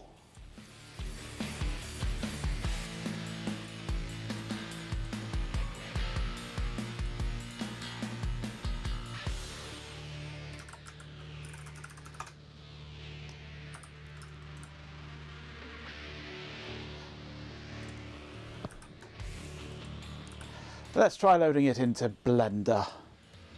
Import STL.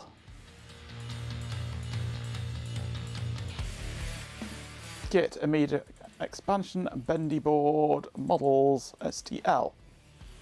Well, there it is.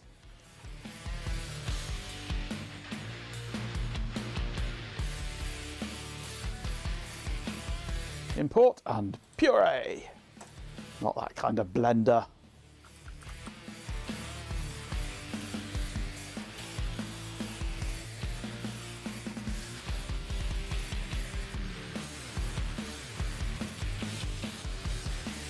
Ads have started.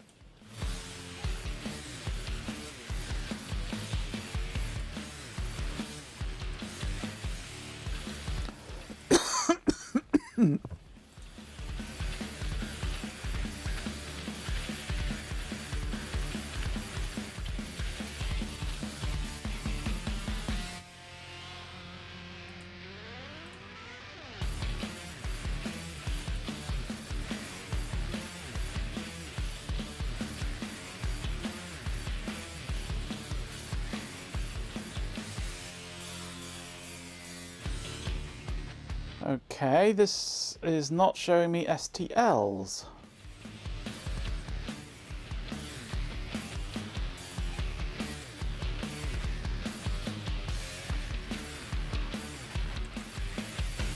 But I've used STLs before.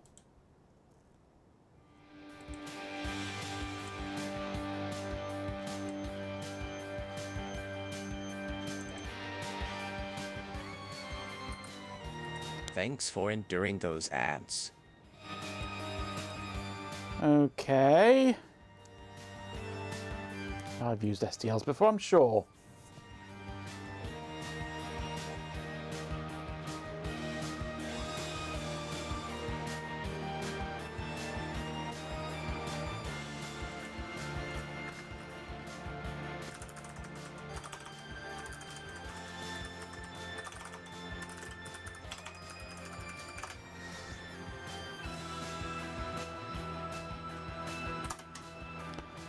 Let's load it into FreeCAD.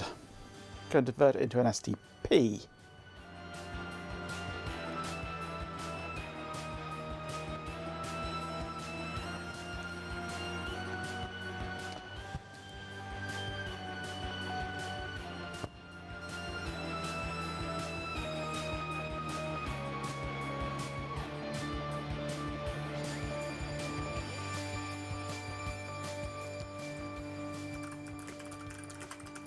I mean, Usagi's Wednesday night streams are really just him doing something that he would be doing anyway and just using the stream as company. A bit like, well, kind of like I do, but I do it more interactively. But it's basically just, it's just giving him some company and somebody to chat to while he's working. So we can just be voyeurs and watch him while he does it. So I try and be, yes. It means I don't get to anywhere near as much stuff done as I'd like, because I'm too busy chatting to you lot.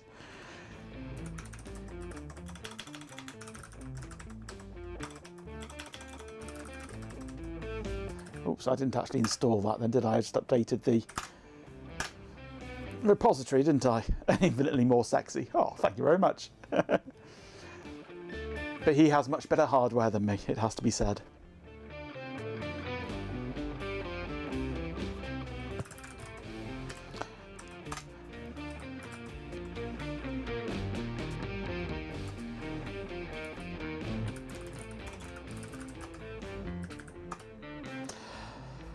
Can't find libfunt.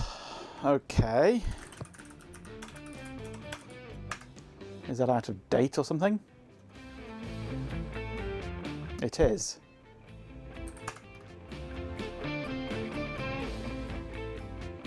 Required by Doxygen and Spudlog. They also want updating, I suppose.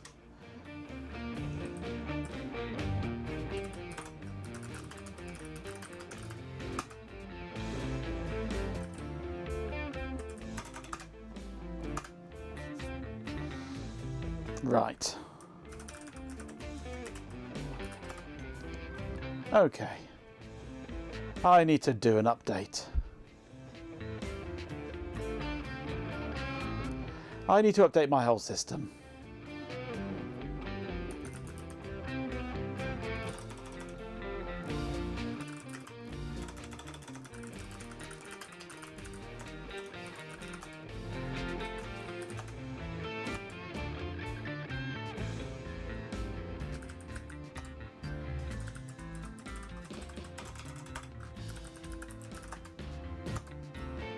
Eventually I'll get there.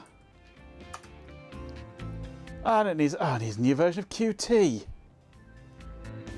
God, I need to update my whole system before I can do this, and I'm not going to do that live on stream because it will cripple my NVIDIA drivers, no doubt. So I can't do that. So let's go back. Oh, and this is why I don't update live on stream. Things crash.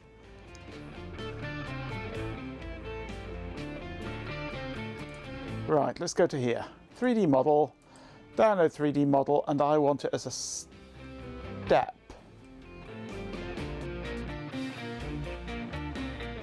Or an IGES, actually. I have an iGuess. Things crash here without updating. Yeah, this is true. This is very true.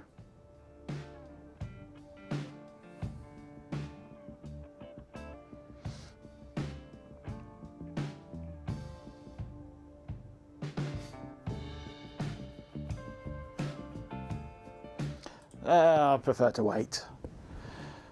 Oh. It's overdue for an update, this installation, actually. It's been more than 3 days and it's Arch, so it must be wildly out of date. Time for a quick drink. I've finished my pint of water already. I prefer to wait. Yay, there we go. 172389, blah, blah, blah.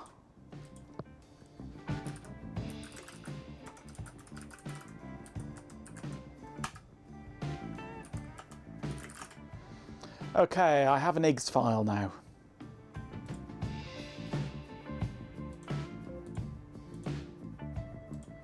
I should see this in here now. Yes, I do.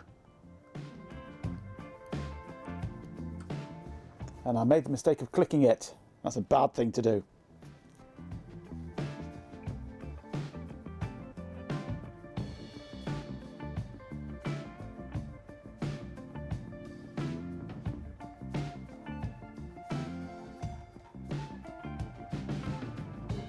Go on, do something.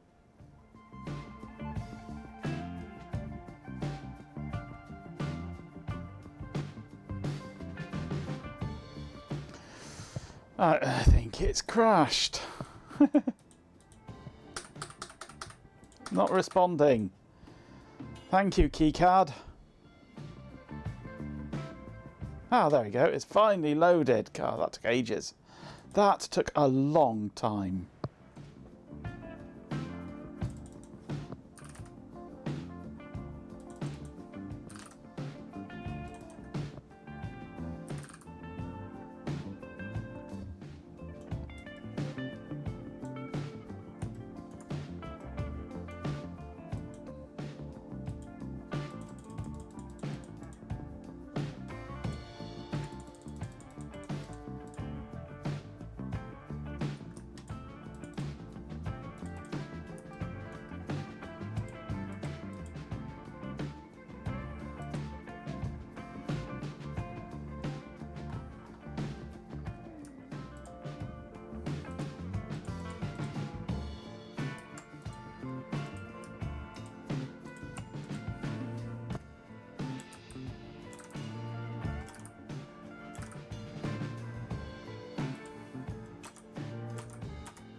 That's pretty well lined up.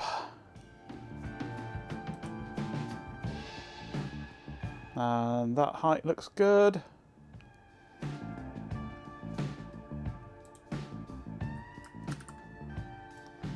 Right, actually let's go back into here. And I just wanted to look at, well, that's good positioning for that line. I got that spot on, didn't I? That'll do nicely. Right, so that's one footprint done. And this one is also done just with no 3D model. So let's close that. And now I want to go back to keycard. Back to the schematic editor.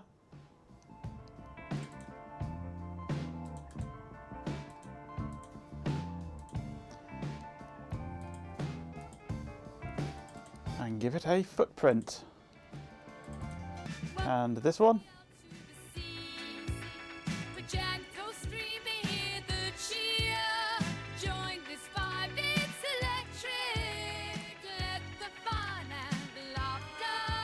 Wasn't it too deep? Hello, Raz. I mean, didn't look too deep. Go back to the footprint editor. I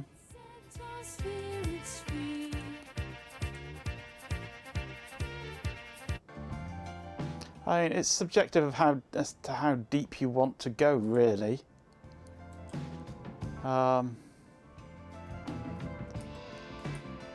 Oops, come back.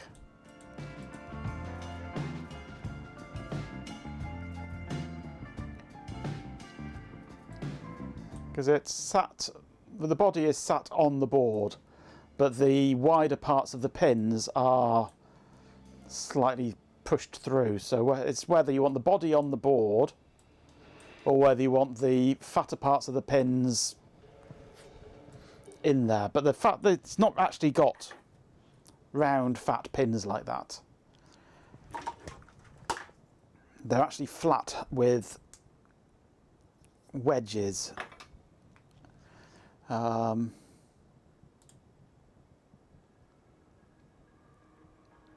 on, Wi-Fi.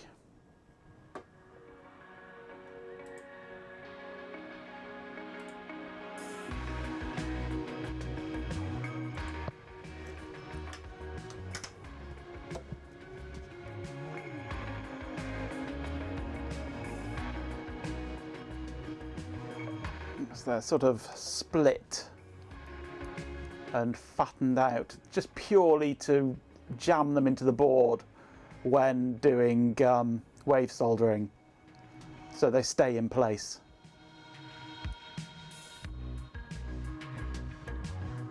So this is not a true representation of exactly what they are. It's only an approximation.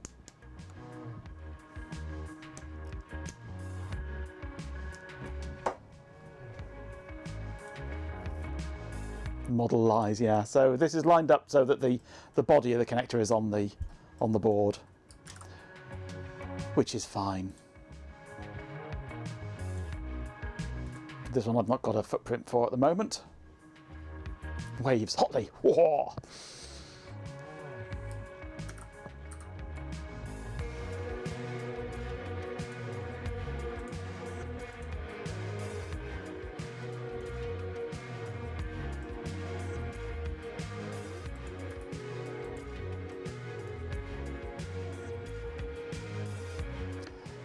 Where's my edge cuts?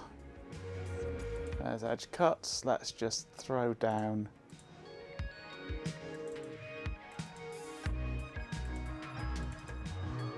any old lines for the moment so that I can go for 3D view.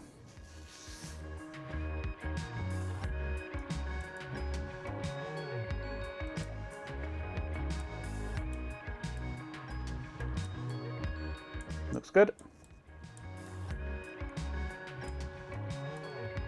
Now, this is where things get confusing. I need to work out which way things are going to be. Oh, G-Pin, you didn't, did you? He's incorrigible, he really is. This is where things get... Yeah, this is where I lack a vital piece of knowledge.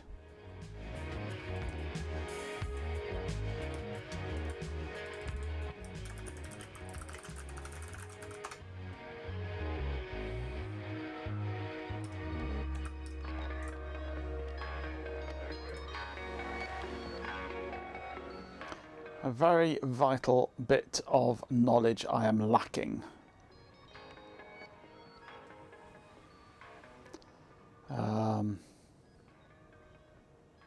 That one will do. Looks a reasonable quality.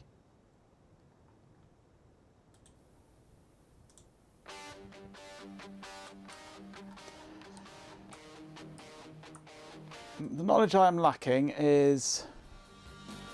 Right, that is pin 1 here. That is good to know. And pin 85 here. Okay.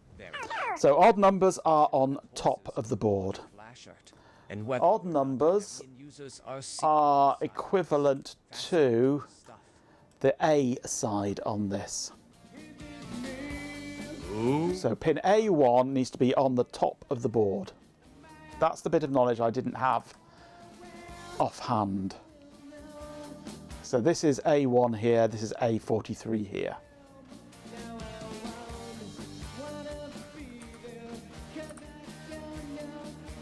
So that has to be on the top of the board, which means these need swapping over.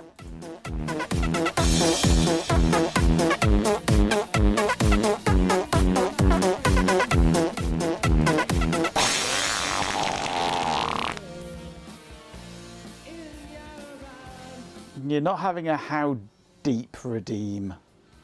That would just be immoral. Are you telling me what course to set?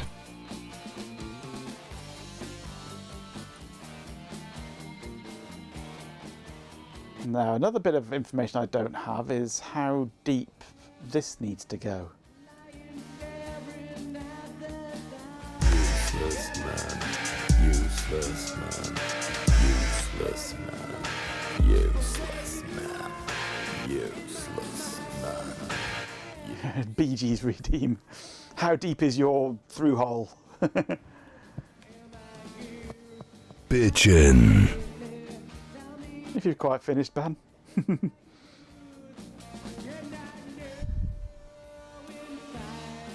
Rail replacement underwear. Oh dear. That one was it. Yes, it was indeed. Right.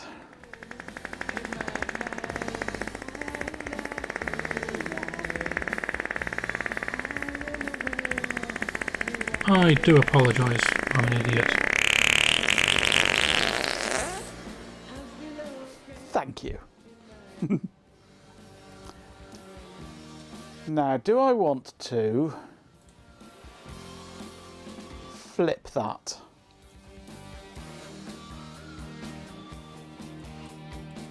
Can I flip it?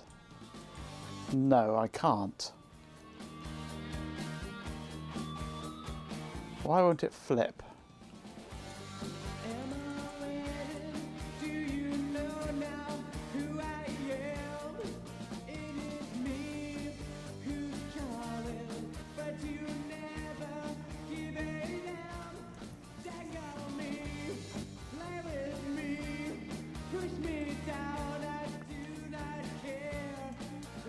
What I'm thinking is, the way this is at the moment, everything's going to get reversed. Because the boards that I'm plugging into this will basically be 180 degree rotated. If I flip this horizontally, they'll also be 180 degree rotated in the x-axis, as well as the z-axis. And the two should cancel out, and the pin out will be the same, just upside down. They're just rotated. So the whole board would be basically upside down. The connector would basically be upside down compared to the original. So I think I want to rotate this or flip this sideways, but it won't let me flip it. I can rotate it, but I can't flip it. Why can't I flip it? What I'm going to have to do is go back into the footprint editor.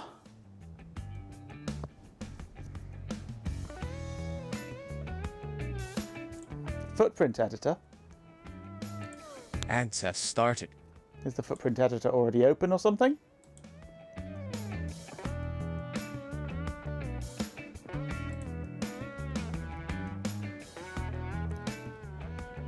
It's not sure.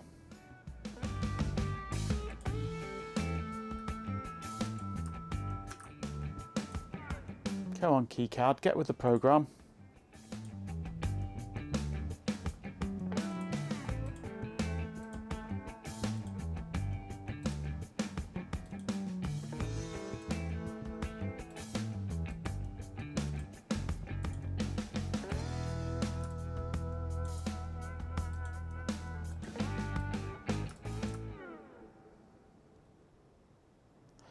It thinks it's trying to open. Let's close. Right, footprint editor, please. Thank you. So let's take the pin header.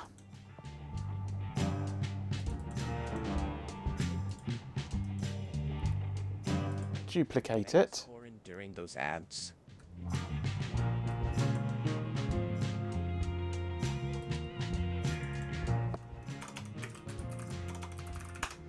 And call it flipped.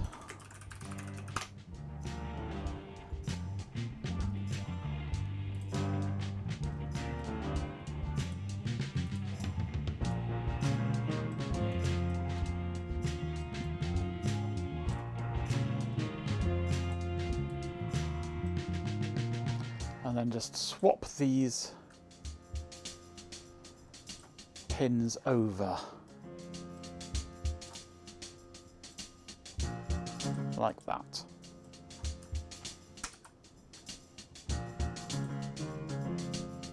Back to schematic, into here, load the flipped one.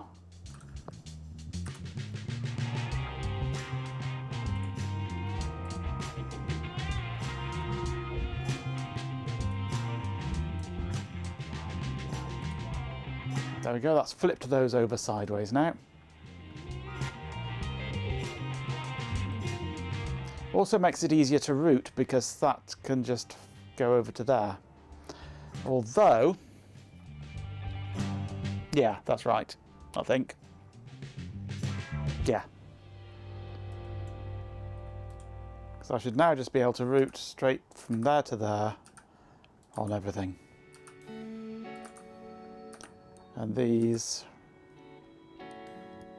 if I had that, I could then route through like that through to there. Nice and easy routing. If KiCad would actually play ball.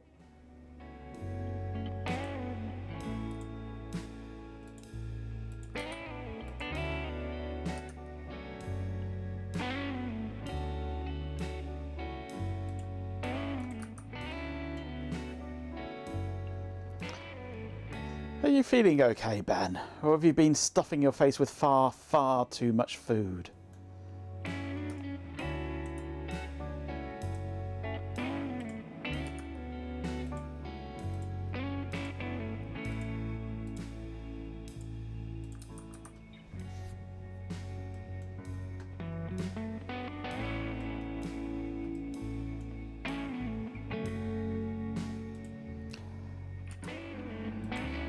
Who knows? It can barely be done manually. I wouldn't want to trust it to try and script it.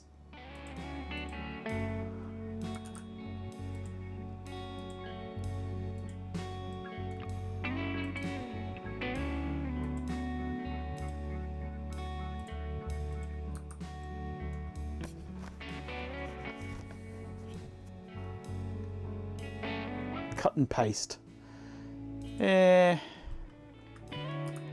Again, I wouldn't even trust that. I mean, it's not giving me my rat's nest, is it, for some reason? So it's not getting my connections for some reason. And I don't know why. Because I've got them all labelled.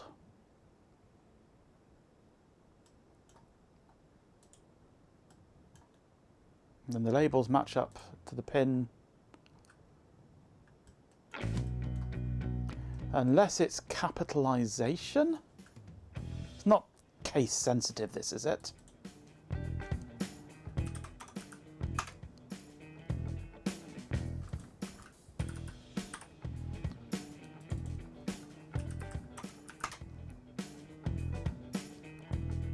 No, I'm seeing some bits in there, but no, that's not rats, that's just crap.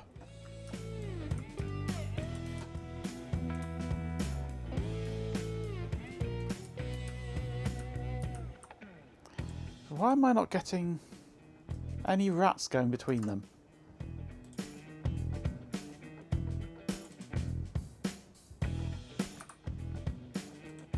It's not capitalization, is it? Needing to be lowercase.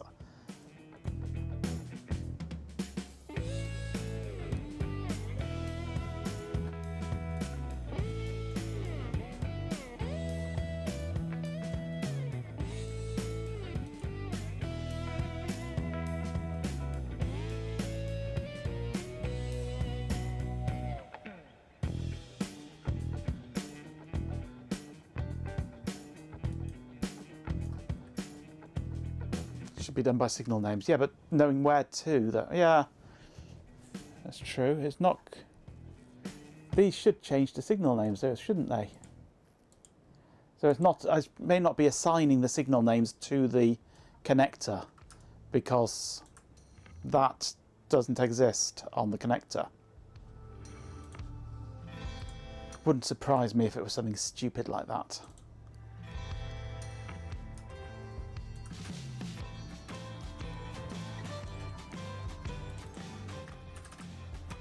I bet it needs to be lowercase.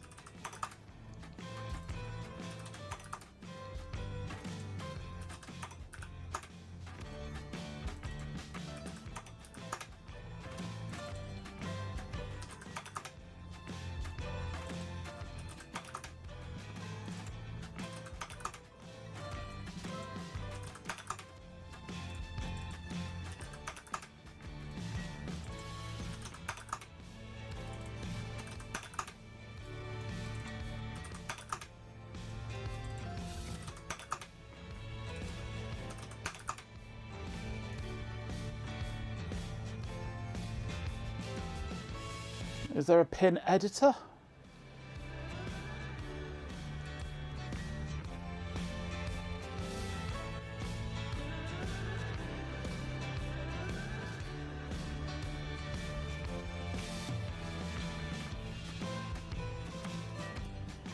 Not here, there isn't. There is, it's hidden away in some cryptic menu somewhere that's not normally in existence. They do like to hide things in menus 6 layers deep.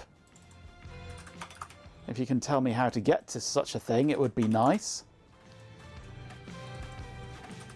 But given that I couldn't even get it to create a through-hole pin without having to modify a surface mount pad and then copy and paste, because it just wouldn't take the through-hole settings in the default, I don't hold out much hope.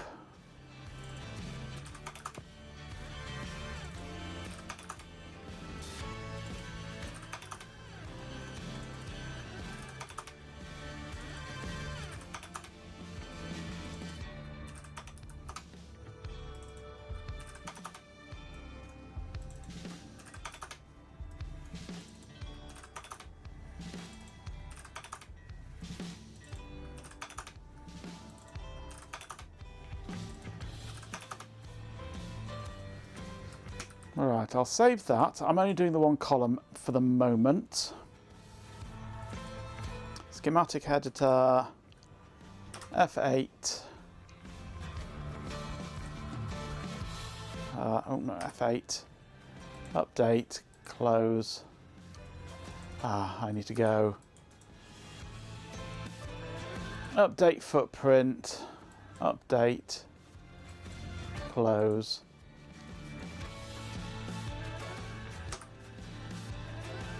Update PCB, close. There we go. Now we've got the nets actually assigned to them. So yes, it has to be lowercase. Who uses lowercase for pin names? Idiots.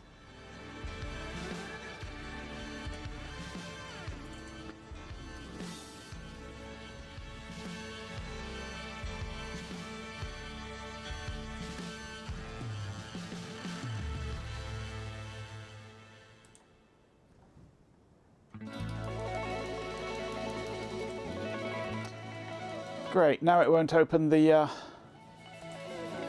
footprint editor again.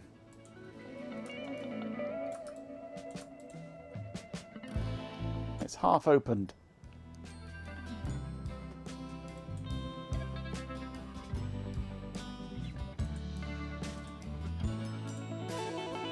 Thank you.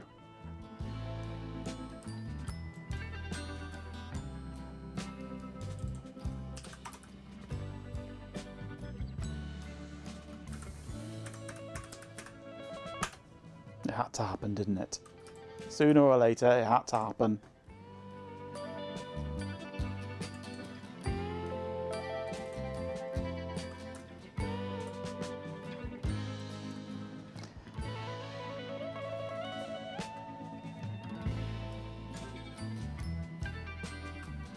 It would be nice if there was a spreadsheet interface. Actually, I wonder.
Put that back to there, and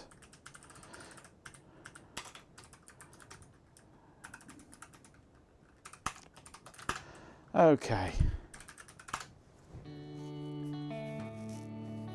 Window experienced too many wobbles. Quite possibly. So, footprint editor. Don't that tell me it's corrupt. Connectors. Hey, all lowercase. That's how to do it. Sod KiCad, do it in Vi.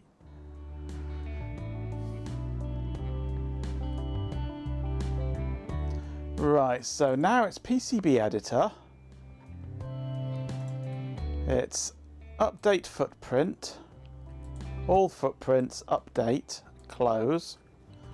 Update schematic.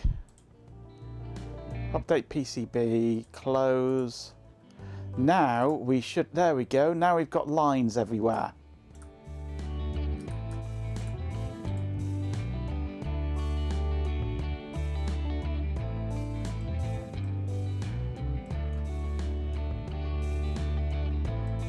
You can actually see where we should be going. Mind you, we already knew where we were going anyway, round the bend.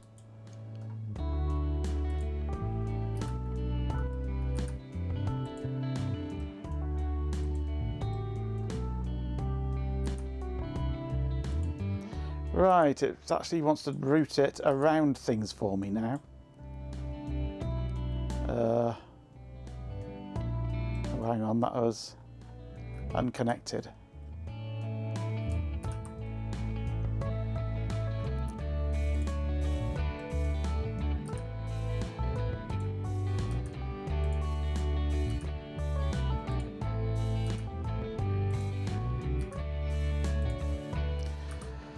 Actually, these ones.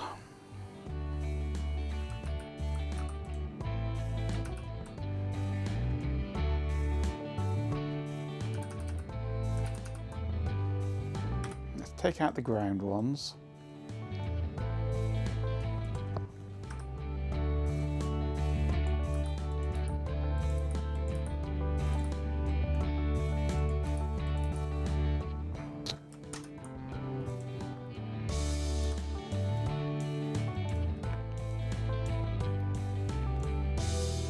There's another ground one. No, not that. Look, I was over the trace, you idiotic program. Okay, and we shall put in a nice little ground plane.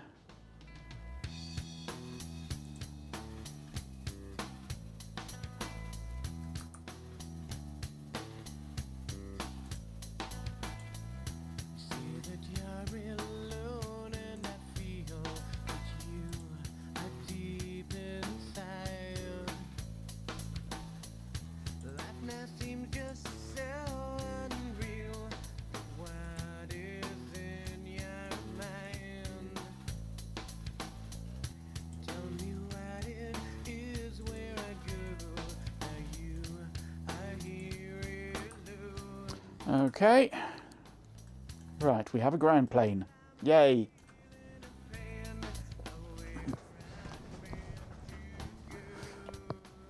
That's the way to do it. Slaps KiCad with a stick, absolutely. Now, what I actually want to do here.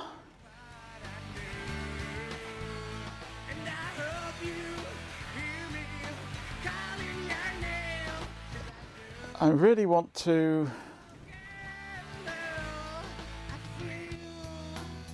fatten up the power connections, I think. Or do I? Oh, no.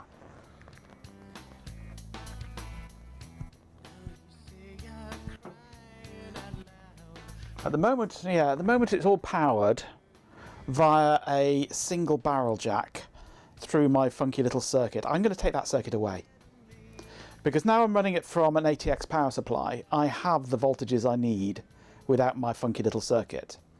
So I'm going to remove that circuit and power everything direct from the ATX power supply. Because it's only 5 volts plus 12 volts minus 12 volts that it needs, which is no problem. So what I'm going to do, once I've done that, yes, I'm going to have the power connections on here, but not care about how big they are, because I'm going to put a connector on the back plane.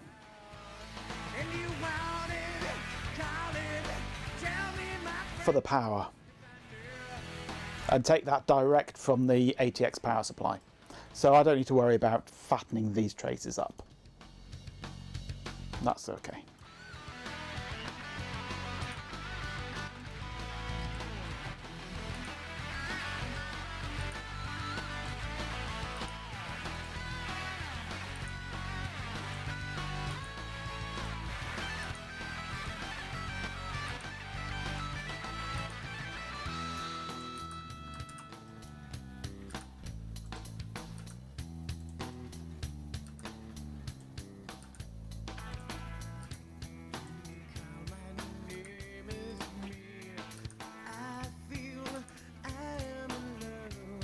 Fattening up traces for market. No, fatten them up for Christmas.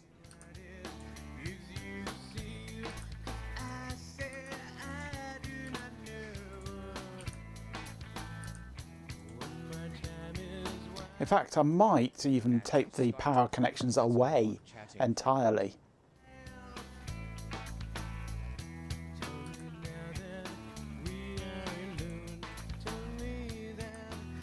Because they're not needed if I'm having power from the external power supply.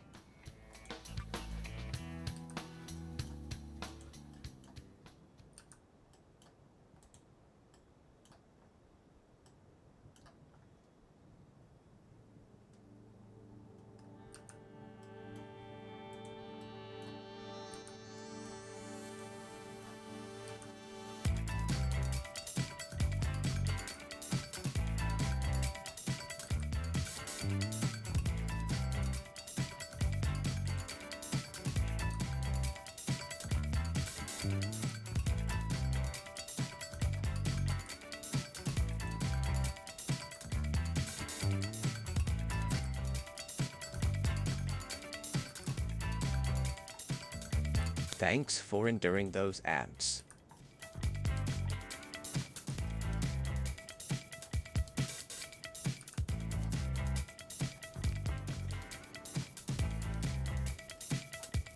There is an absolute horrible stinker of a cold going around at the moment. I hope you're not coming down with that, Ben. A friend of mine's had it and it's been an absolute crippler, horrible thing. So fingers crossed you're not going to come down with that. 'Cause that would not be nice.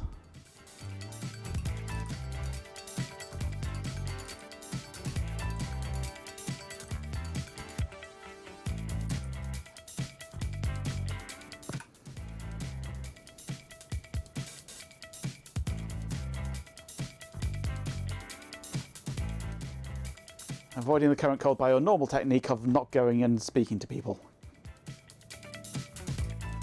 It's the best thing you can do. The absolute best thing you can do that.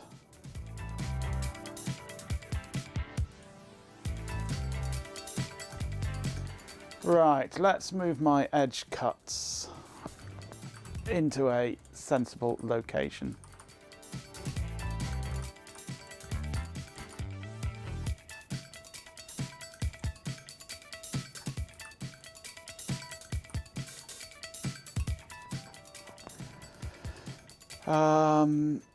Edge cuts, there we go.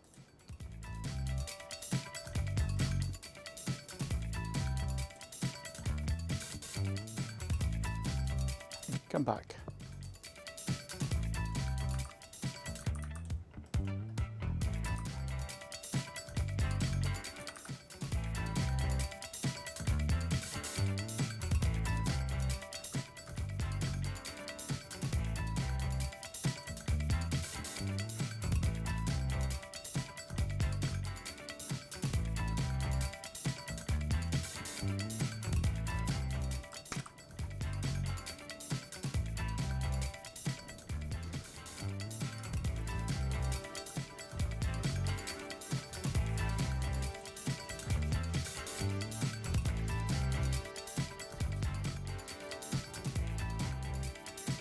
I think that should do the job.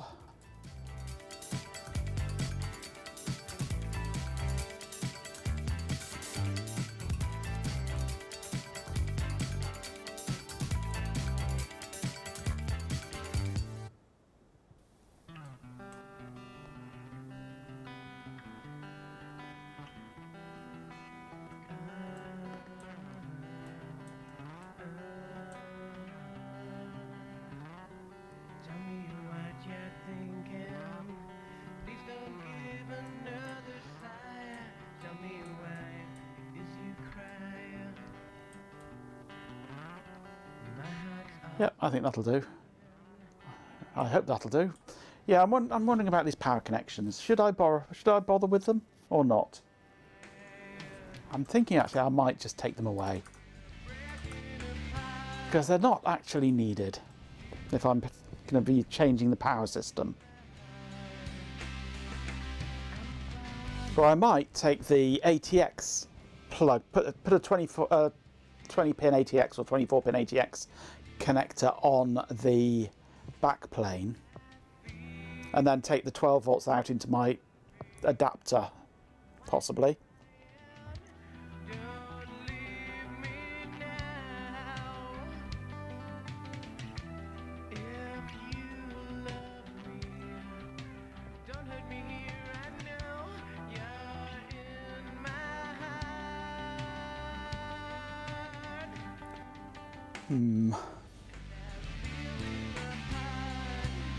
It seems Ben's feeling a bit under the weather, but Chloe's already planning a virtual sausage-themed intervention.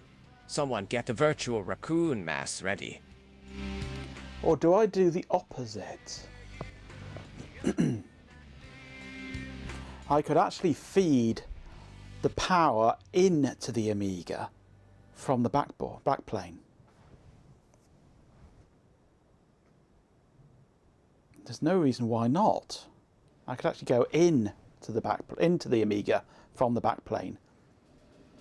Then I could actually have on the back plane, I could have my power control. I could even have the mouse and the keyboard interface on there, couldn't I? Ooh, there's an idea.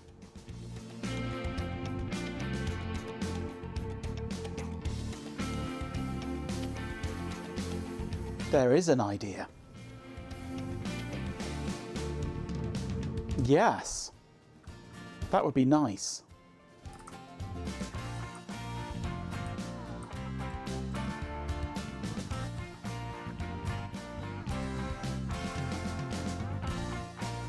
Well, my thinking now is that power will not come from the Amiga. Power will go to the Amiga. Power the whole Amiga through one edge pin. Yeah. Well, it's actually through two edge pins for the VCC. There's very little power it uses, really.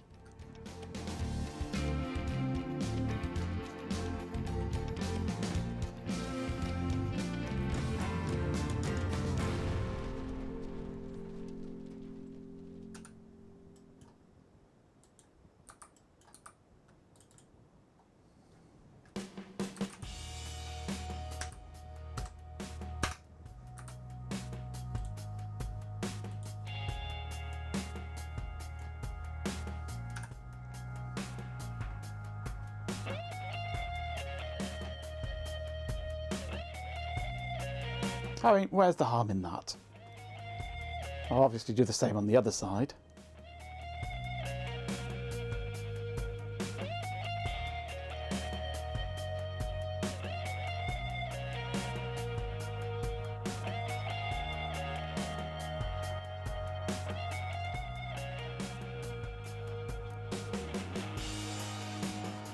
.12 is a little bit more of an issue, but it's very low current 12 volt, especially the minus 12 volt.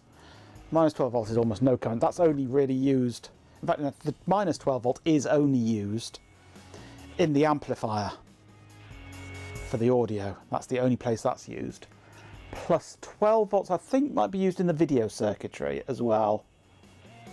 But apart from that, video circuitry and audio, that's all that the 12 volt uses. So if I bring this along to here,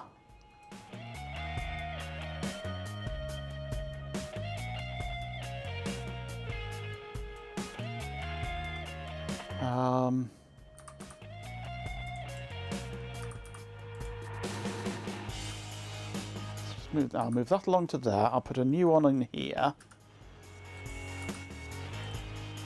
Then this one I shall widen here to 1.8. Actually, it doesn't need to be 1.8. I'll go 1.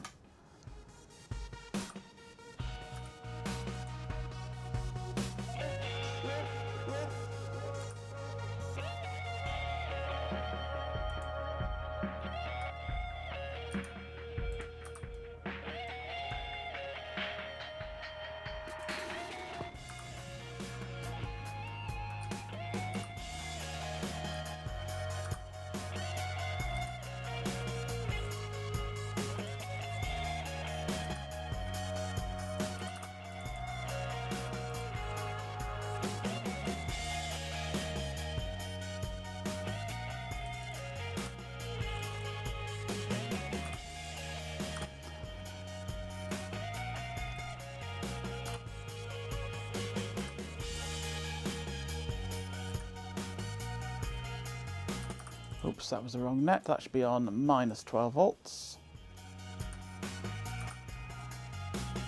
Oops, hang on, where are we? Wrong one, that's right. Let's move that to there, that would be better.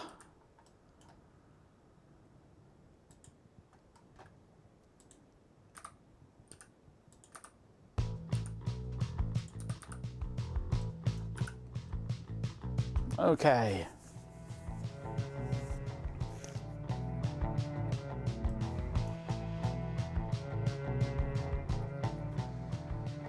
Now I shall do the same on the other side for the power ones.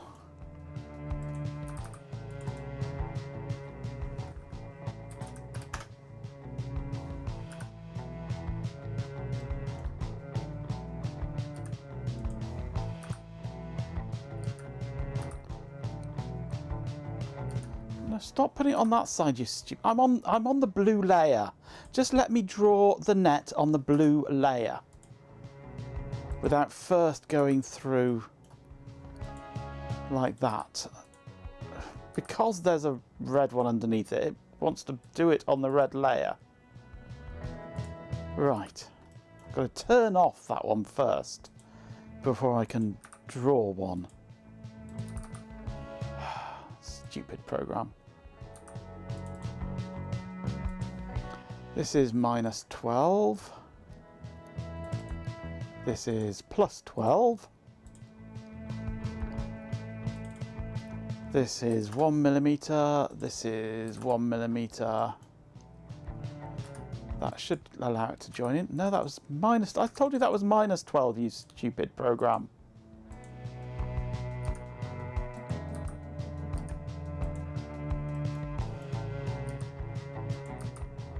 Honestly, this program is thicker than the bot sometimes. Okay. Pull this down to here. That across to there. Keep the thin parts of the traces as short as possible.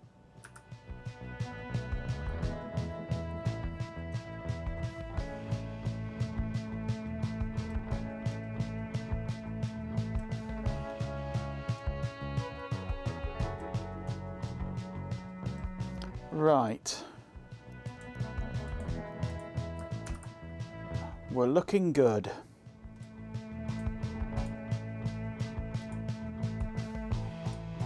We have power connections, chunky power connections, or chunky-ish power connections for 5 volts plus and minus 12 volts.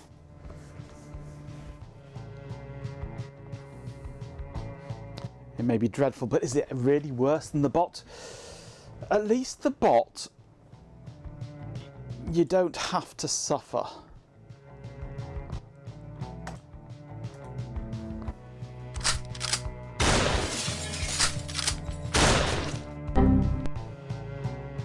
But this I do have to suffer.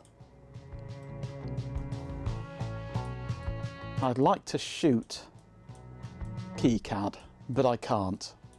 But I can shoot the bot.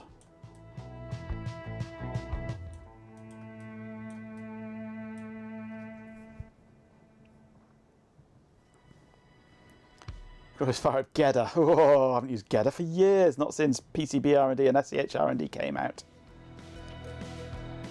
But no, I want to keep it to KeyCAD, because if anybody else wants to do this, they can then actually load the files.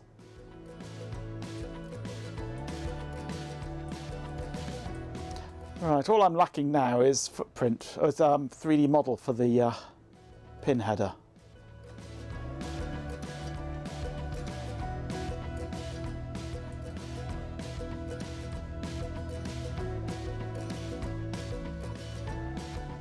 Now, which way around do I want to have this?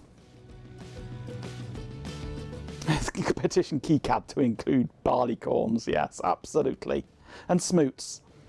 You've got to measure your footprint sizes in smoots. And your trace widths in smoots. We need smoots. Smoots and barleycorns.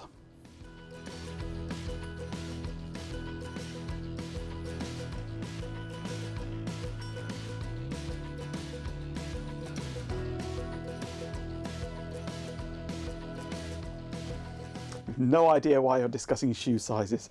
Well, why not? It's more interesting than watching KeyCAD, I'm sure. I can't be asked with sorting out a footprint. Well, I'm going to be needing this footprint for the others, aren't I?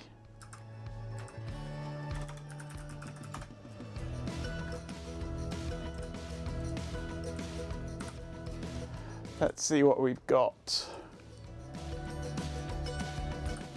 Yeah, it is blend, isn't it?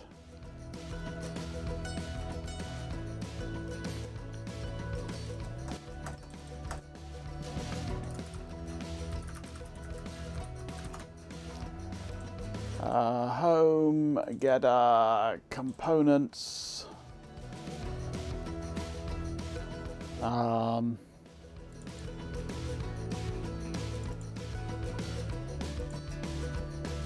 What's that one? No. That's not the one I want. Where are we? Models.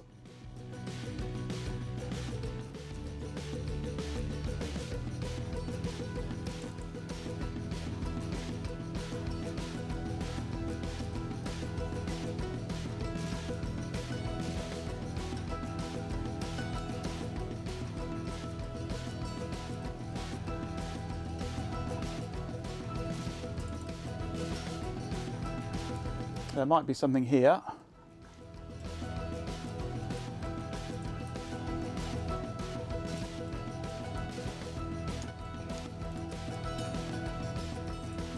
That's the one I want, just there.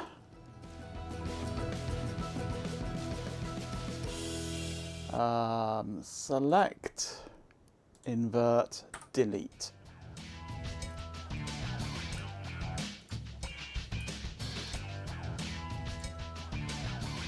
Add modifier, generate array, 43, boom. Wrong connector.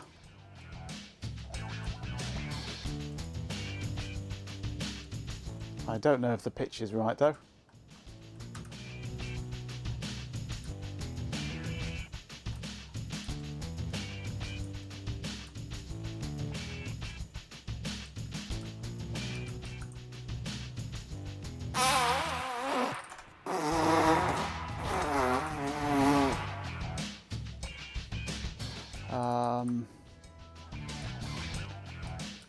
Yeah, I'll want to take that, then if I apply this onto this version, rotate this 90. No, that's location, idiot. 90. There we go.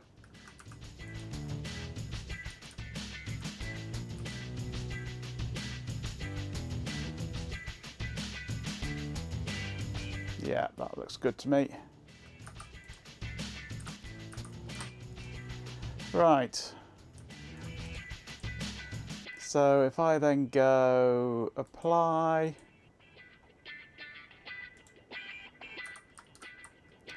apply everything, all transforms, file, export as,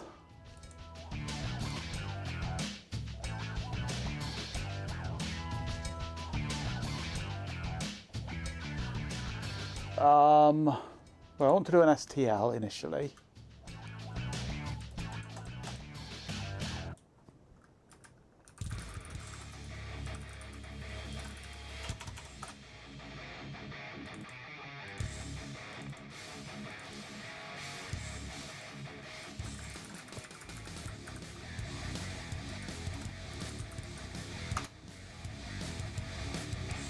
What else can I load into the footprint editor?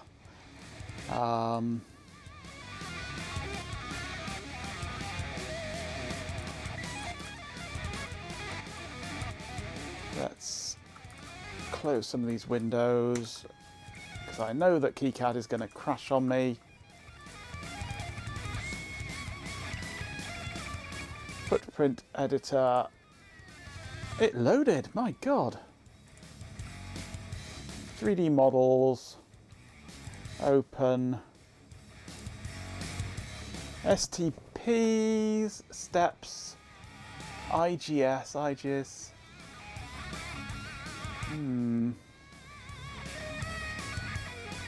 Not sure there's anything there that I can actually export here.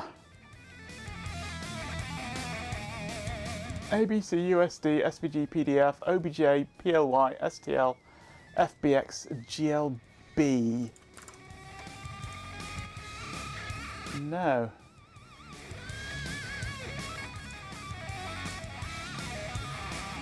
None of them. STL, I'm sure it could do STLs. Why can't it do STL? I'm sure I've used STL before.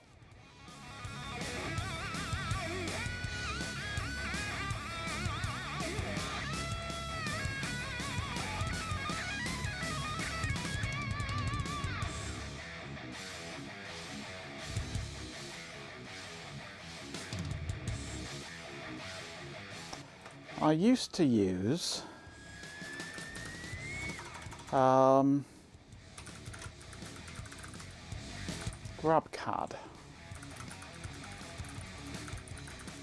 but I think they've closed their workbench down now. Yes, they have. I used to use GrabCAD workbench, but they closed it, bar stewards.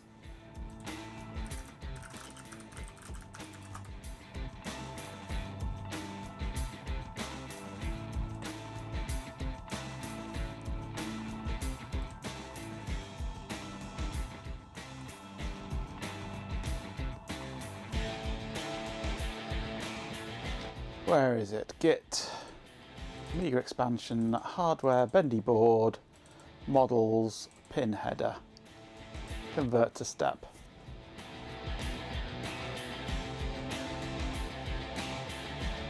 Download.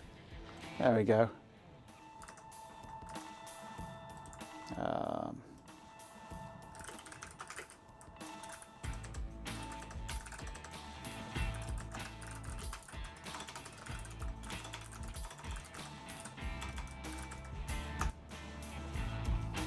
Right, we should now have a pin header.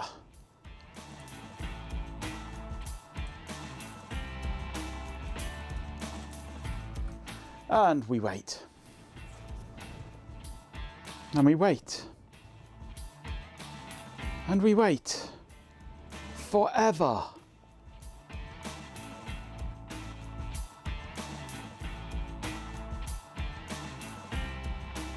It'll have lost all the colour, of course. Hey!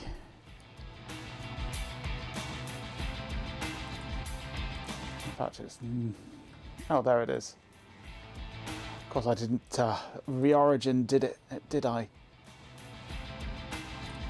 I forgot to reset the origin. Never mind. Going down.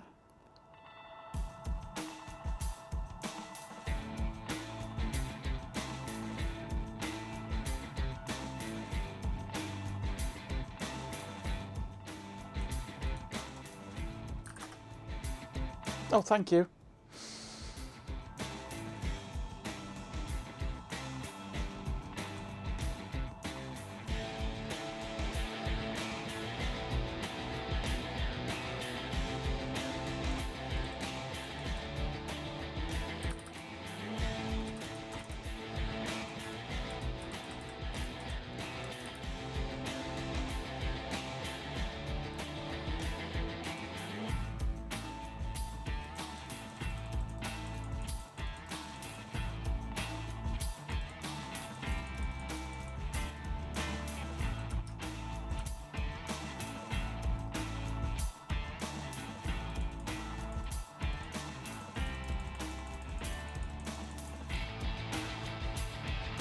Right, let's have an orthographic bottom view, because we do like an orthographic bottom view.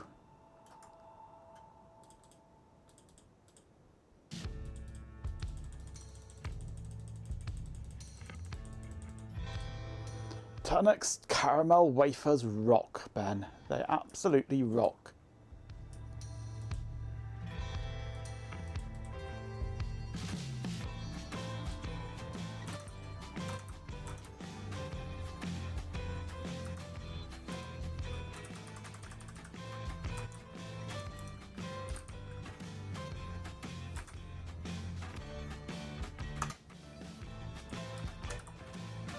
Right.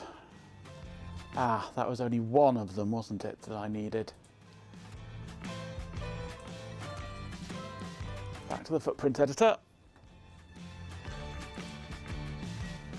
I also need to do it on this one.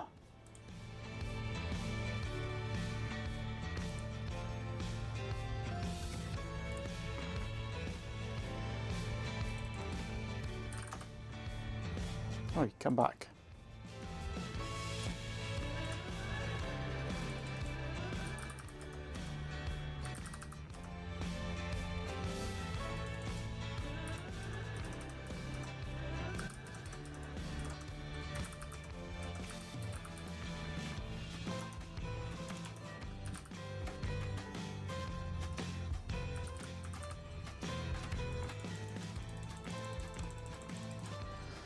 Back to our orthographic bottom view.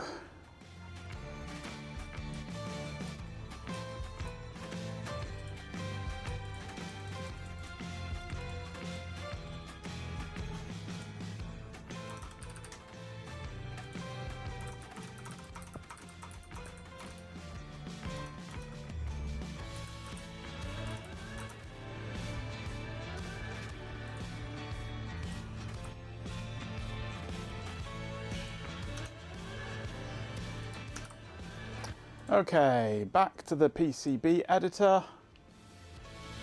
And we go 3D. Does it get it? No. Because we have to go update footprint. And now we go 3D. Hey, there we go.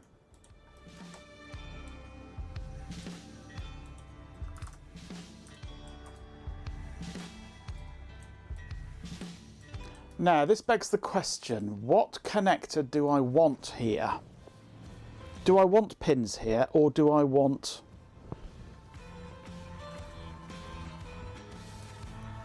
do I want a socket there? I'm just thinking about the board that I'll be plugging into it. Would it be better to have a right-angled socket or a right-angled pin header. Plugging in socket to the box. I already did. He's full of bullet holes.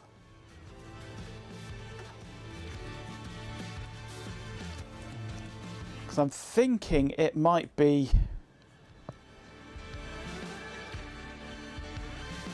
pins and ribbons are nice aesthetically. If I'm not having ribbons though, it's going to be a board plugging into this. And do I want? Wait, am I an idiot? Oh, I'm an idiot. He was an idiot.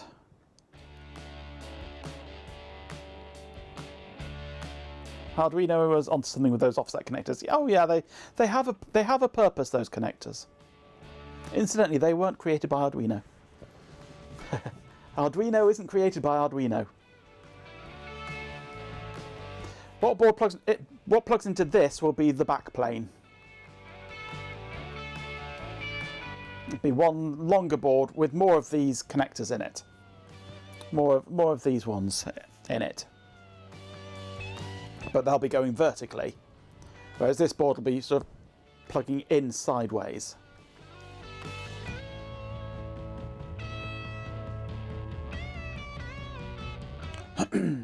So would pins on the board be better than the socket on the board? I'm just thinking, what's going to be easier to get hold of?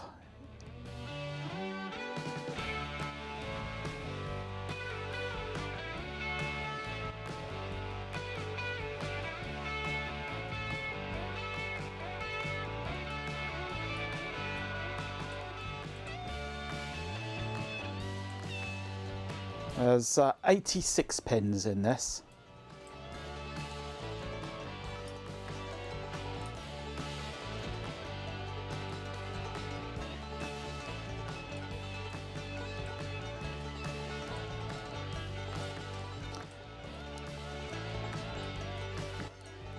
Yeah, I'm out of touch with Arduino, so this is the first I've heard of them being bought or taken over.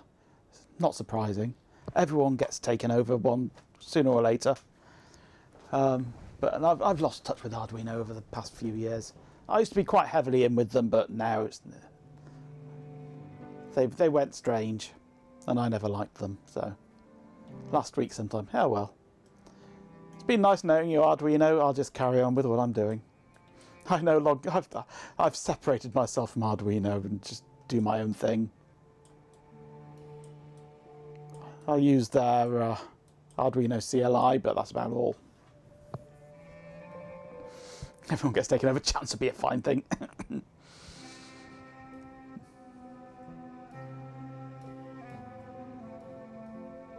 There's not a lot of difference between Broadcom and Qualcomm, to be honest with you.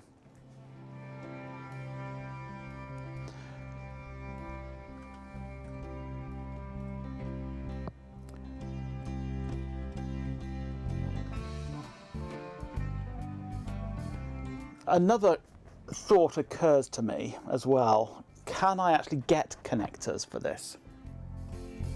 Or would it be better to actually split this into two separate connectors?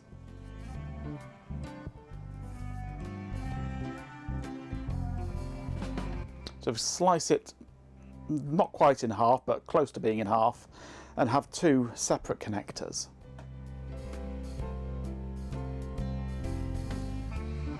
Not only would that stop you from plugging it in the wrong way round, but it might be easier to get hold of.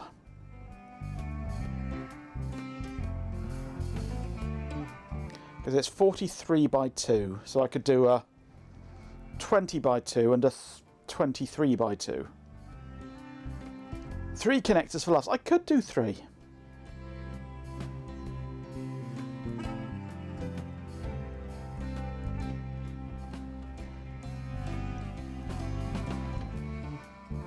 I could go for 20 by 2 or 20. I could go 21 and 22 by 2, or I could go 34 and 19, or 34 and 9, sorry, that would be, yeah.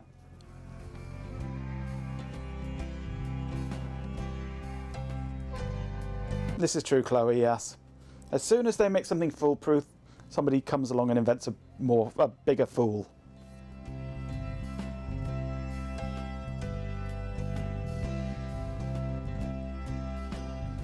Yeah, maybe I will actually go for...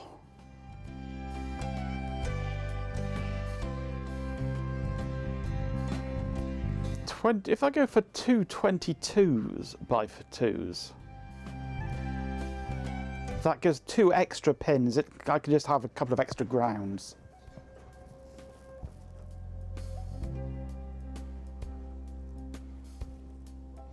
Or I could go for a 20 and a 24. And it'd be better to have them the same. So you're just buying multiple of the same thing. Let's just have a quick look on Mouser, what there is.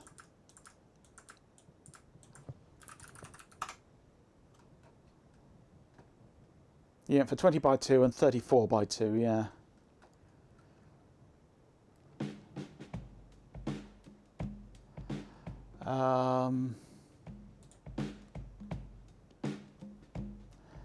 I'm not sure what section they'll be in.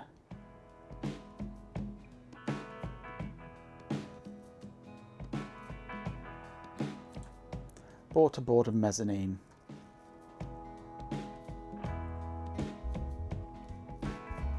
And I need...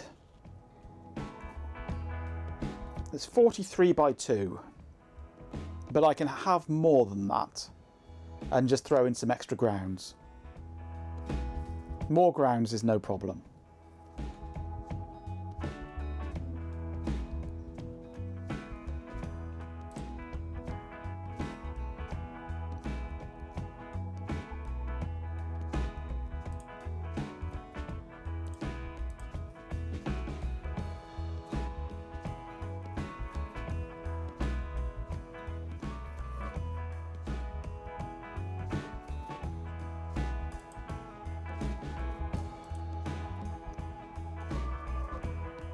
$254. Solder pin. Yeah, those are strange ones. Trying to go the full length.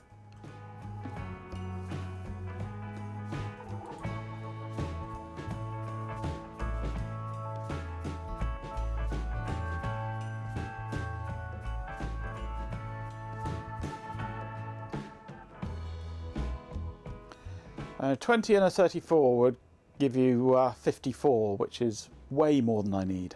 So I don't really want to go that high. But I could go for some...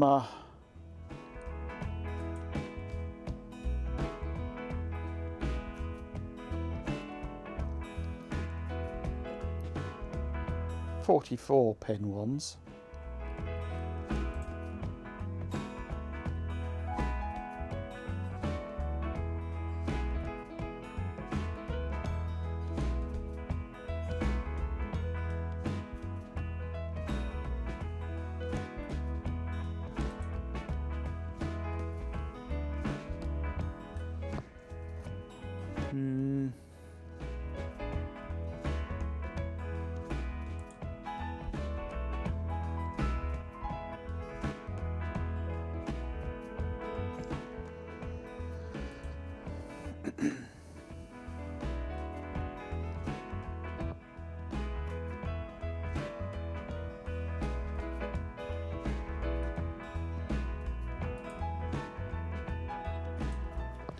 $34, 17 by 2.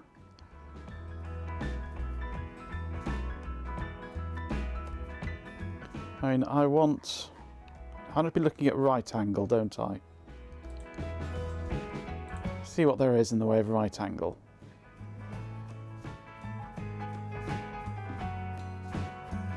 Not a lot. And what there is quite expensive. No, these are weird things, these ones. I'm not sure that I'm in the right section.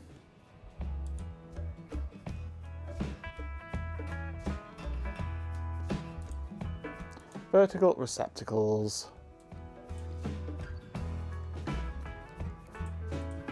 Let's just look for something fairly normal and basic. 254mm, 8 position, 1 row.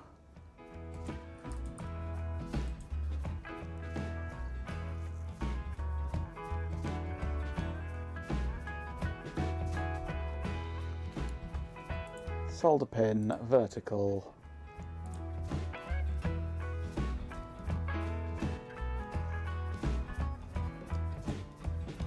Mouse of Canada has a 43 edge that they stock. $40, yowza. Yeah, I'm not seeing just the normal, ordinary stuff that I'd expect to see in this one.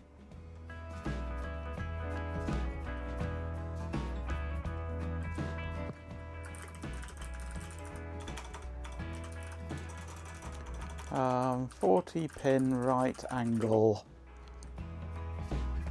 2.54. No results.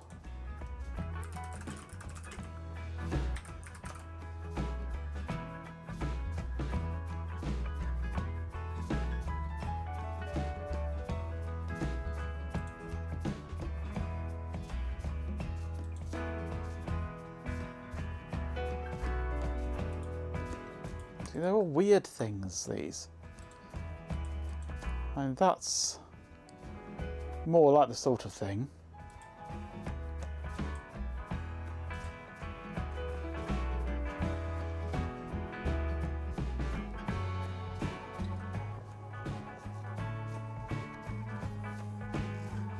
Well, they're not really card edge connectors, they're board-to-board connectors.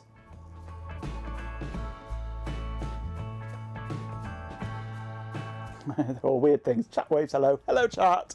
You're all a bunch of weird things. Honestly, trying to find things on Mouser sometimes can be a real pain. Weird things, I'm proud. Absolutely.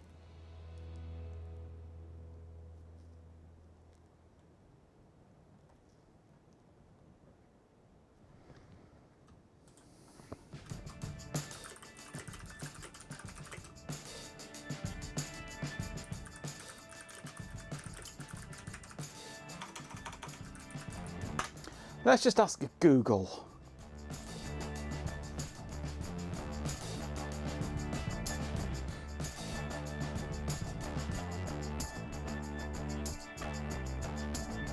We're in headers and wire housing. Okay, I wouldn't have thought headers and wire housing would be where you'd find board-to-board connectors. I'd have thought board-to-board connectors would be where you'd find board-to-board connectors.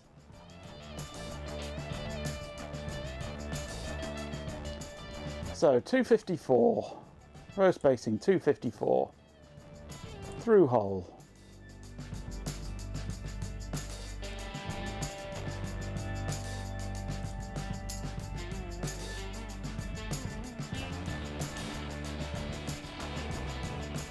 You're thinking logically, that won't work here. No. Yeah, board to board. You'd expect all this board to board stuff would be in board to board connectors. Nice one, Mouser. Nice one. And how can I choose how many pins in it?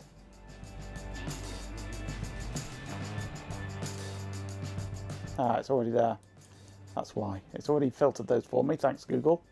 Take out the 40 pin.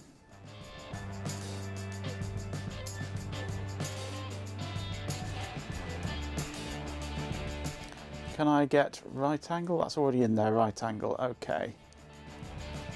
So, how many positions are we looking for?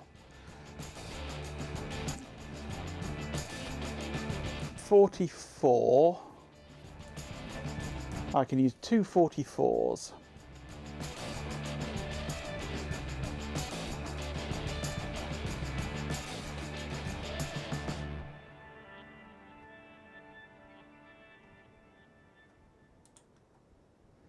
In what world is that right angle?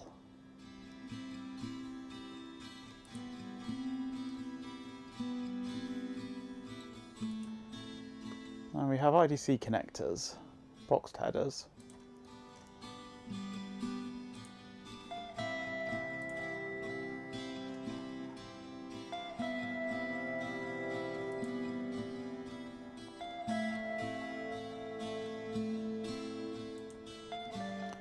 Let's try 34.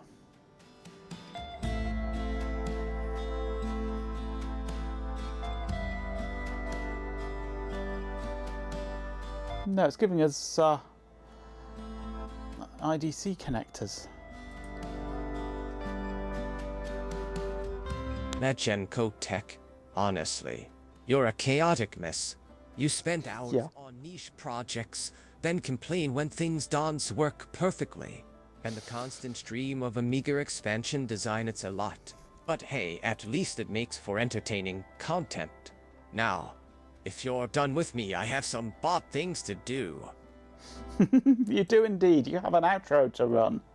Because it's 10 o'clock. I need to do some more hunting. I should look on...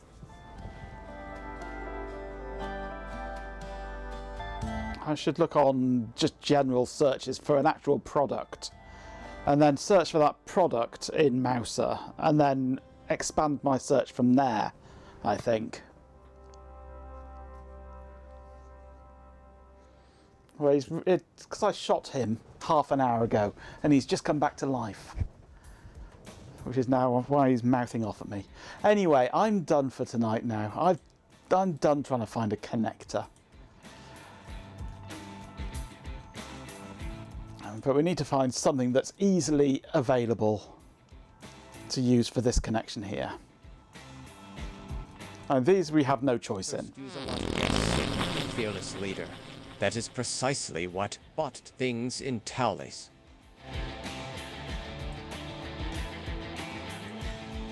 But I am thinking we should split it into at least 2 connectors there. Just to make it easier to get hold of. Right, well, I need to go and have a drink because I'm thirsty and I've run out of water.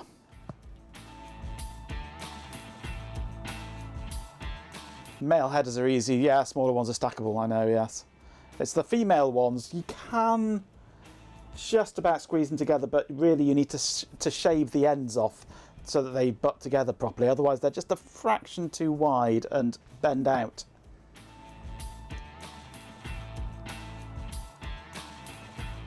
So we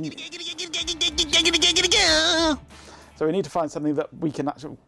Because I'm thinking just to split it out into multiple connectors, then it doesn't matter about them butting up against each other. But it wants to be connectors that are easily available.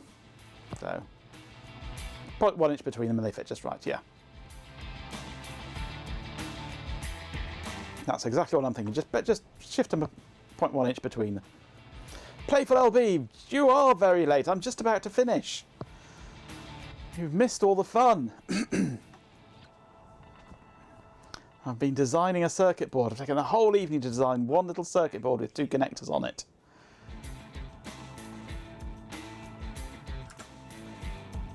Where are we? Right, let's take you right back to basics. I have an Amiga. The Amiga is an Amiga motherboard.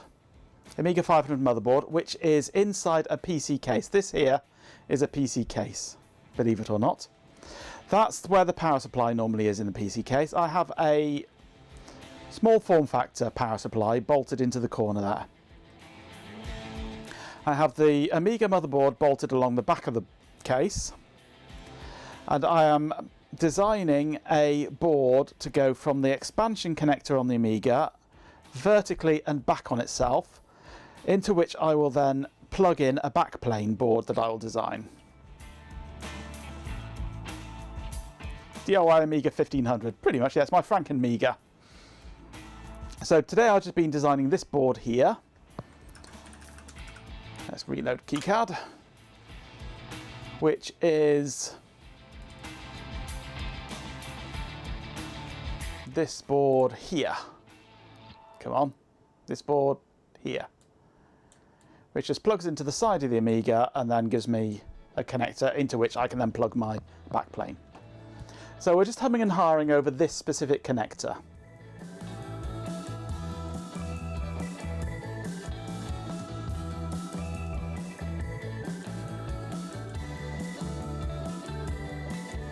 Yeah, that's sort of kind of idea, but yeah, not quite like that. Because this has to be basically double back on itself so that my expansion board, my backplane goes along over the top of the Amiga. And pin header like that is perfectly fine. That's no problem. It's easily getting a right-angled socket to go into it is the hard part. So we're thinking split it apart into multiple connectors, but we're just trying to find the right connector. So.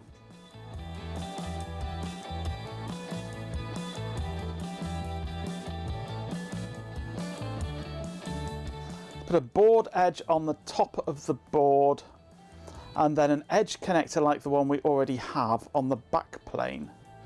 Oh right, so it's like that onto the Amiga and then the back plane goes down like that. I could do, or we could just have two of these, replace that with another of these, and then it's just plugs in. So it's board edge on the back plane.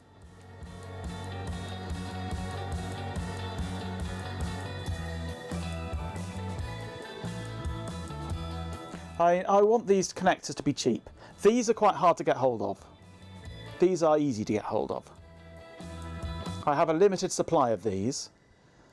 These effectively are unlimited.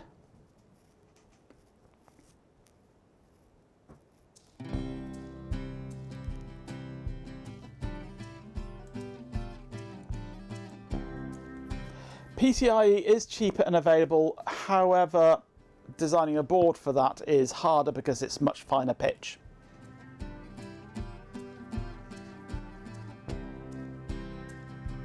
So I would much rather just use cheap pin headers, the kind of thing that everyone's got in their box. The kind of thing that I've got a huge stack of in my box. You're also cheap and available. Oh, hello, yes.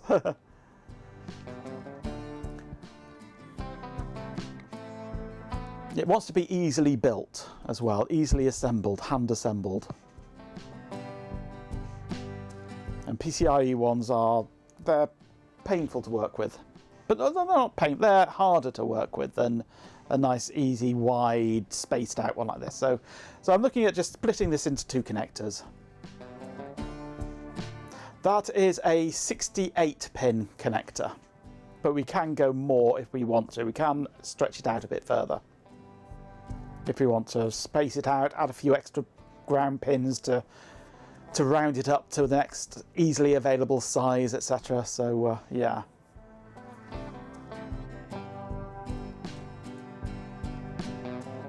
So we're just looking at the moment to try and find which connectors are easily available. Where are we? Where's headers? Headers, there's my box of headers.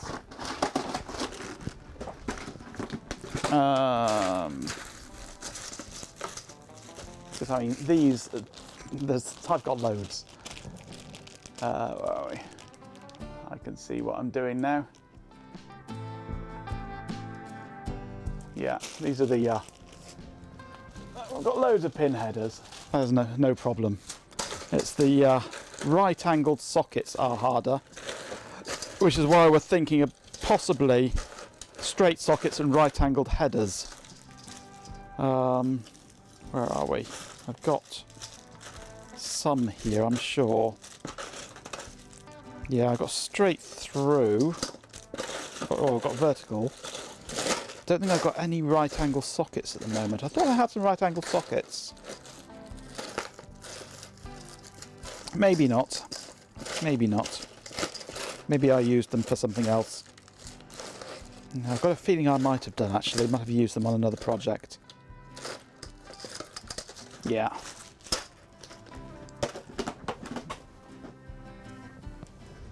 A box of headers and football springs out at him, yeah. Oh yeah, I always use a fab these days. I used to make my own PCBs, but now I just can't be bothered. It's just so easy to just upload it to China and a couple of weeks later they arrive on my doorstep. much better quality than I can make. Especially when it comes to two-sided boards. Yeah, but I'm also not sure whether to have pins, right-angled pins and straight sockets, or right-angled sockets and straight pins. Depends which is easiest to get hold of, so yeah. It needs to be a connector, yes, because it's got to be fitted modularly. Because there's limited room here. I've got to insert this board first and clip it in, and then plug the backplane into it, because I can't get it all in one go.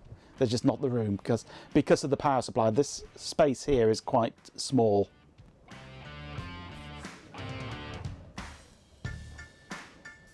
Straight sockets are easier to get. That's exactly what I was thinking. Yeah, that's what started me off on this train of thought of replacing this with sockets, and then thinking, can I get a socket that big?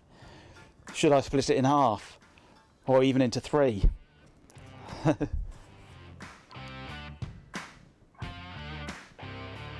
Yeah, we could go at 40-pin ID. That would take us to 80, but we need 86, so we'd have to have strange combinations. So.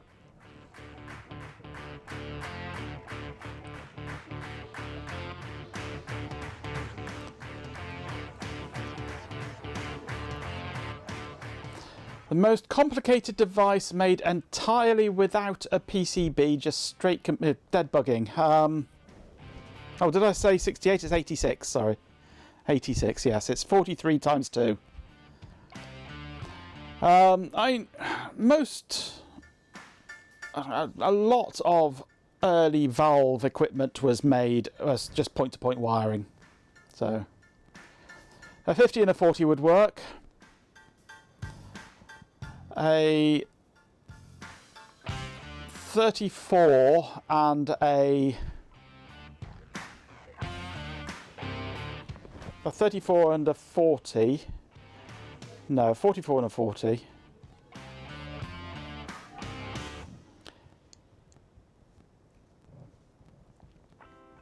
A 50 and a 40 would work. That's 90.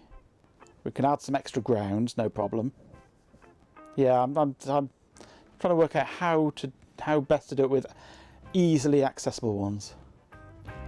A 16-bit ISA slot scavenged from an old PC. Now, I don't want to use scavenged parts. It's going up on GitHub, and other people may want to build one. So it needs to be cheap parts, but new parts.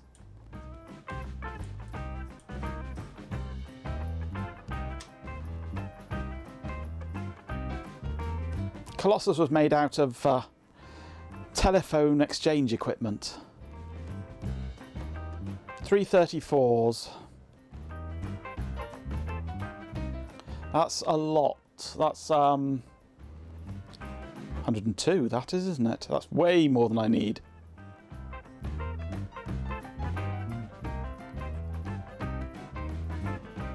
And I'd rather go 2 34s and a 20, or a 2...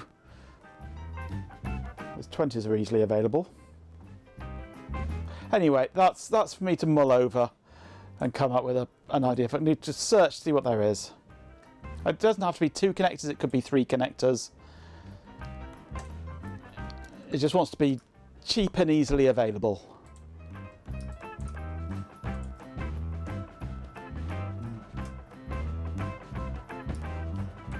But anyway, my time is up for tonight. So thank you very much for joining me. Here comes my outro. I've got to go. My time is up. Yes, thank you very much for joining me this evening while I was working through all this idea in my head while you were talking about underpants or whatever you were talking about. Oh, shoes, wasn't it? Sorry. You were all talking about shoes whilst I was working. Yeah, I'll be back on Monday. And Ben, are you with us tomorrow? Have I considered completely re-engineering the Amiga from scratch to use a serial bus? I have. But not for a serial bus, but to turn the whole thing into an ATX motherboard. You plan to be here tomorrow, and will you be fixing my IRA 6000?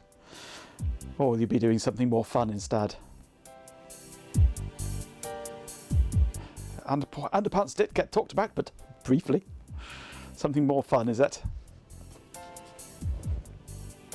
Yeah, I should be back on Monday, if not before. I'm not planning on streaming this weekend, but you never know with Shelby. Oh, etching, yes. Etching, get that kitchen clean. Get that kitchen sorted so we can do the etching. Yes, absolutely, definitely, 100%. Go for it. Do it, do it, do it, do it. Here comes the bot. Okay. Here is an outro message incorporating all the details you provided. It's a bit lengthy. I really learned to spell how to pronounce details. Genuine and appreciative. All right, everyone. That's going to wrap it up for today's stream. Huge thanks to everyone who tuned in and participated. It was a blast diving into Amiga expansion design with you all. A massive thank you to Stream Elements and MajenkoBot for keeping things running smoothly. Special shout out to Hot Rocks Girl, the Swarm of Dead Insects, Raspiel Baljamet, congratulations on being the Fart King with a whopping 4 farts. Chloe Raccoon, Tylute, Playful LB, RF Programmer, Jeepin247, Caratos2, and MBeast the 1893 for the awesome conversation and questions. And of course, a big thanks to Majenko Tech for hosting. We also have some new subscribers and followers. Welcome to the community. I really appreciate you joining us. Thanks again for everything, and I'll see you all next time. Details. That's our starting. What are you doing to that poor goat, Hot Rocks? How dare you detonate a goat? It gets messy, that.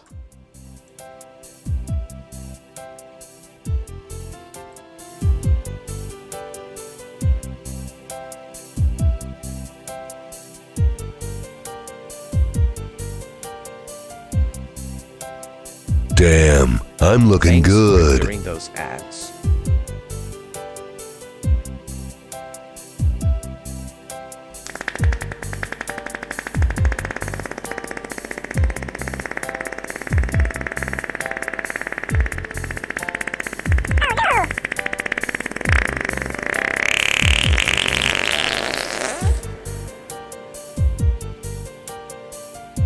Those poor goats.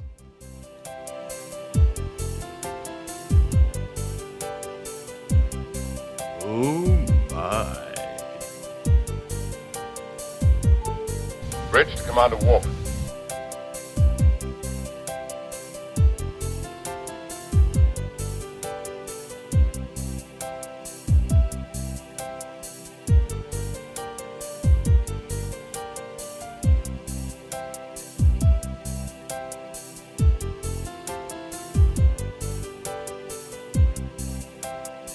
Get back to work, you slacker.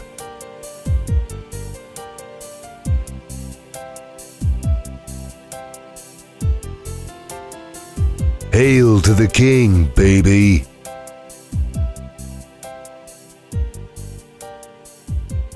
Giggity, giggity, giggity, giggity, giggity, giggity, giggity, giggity, giggity, giggity.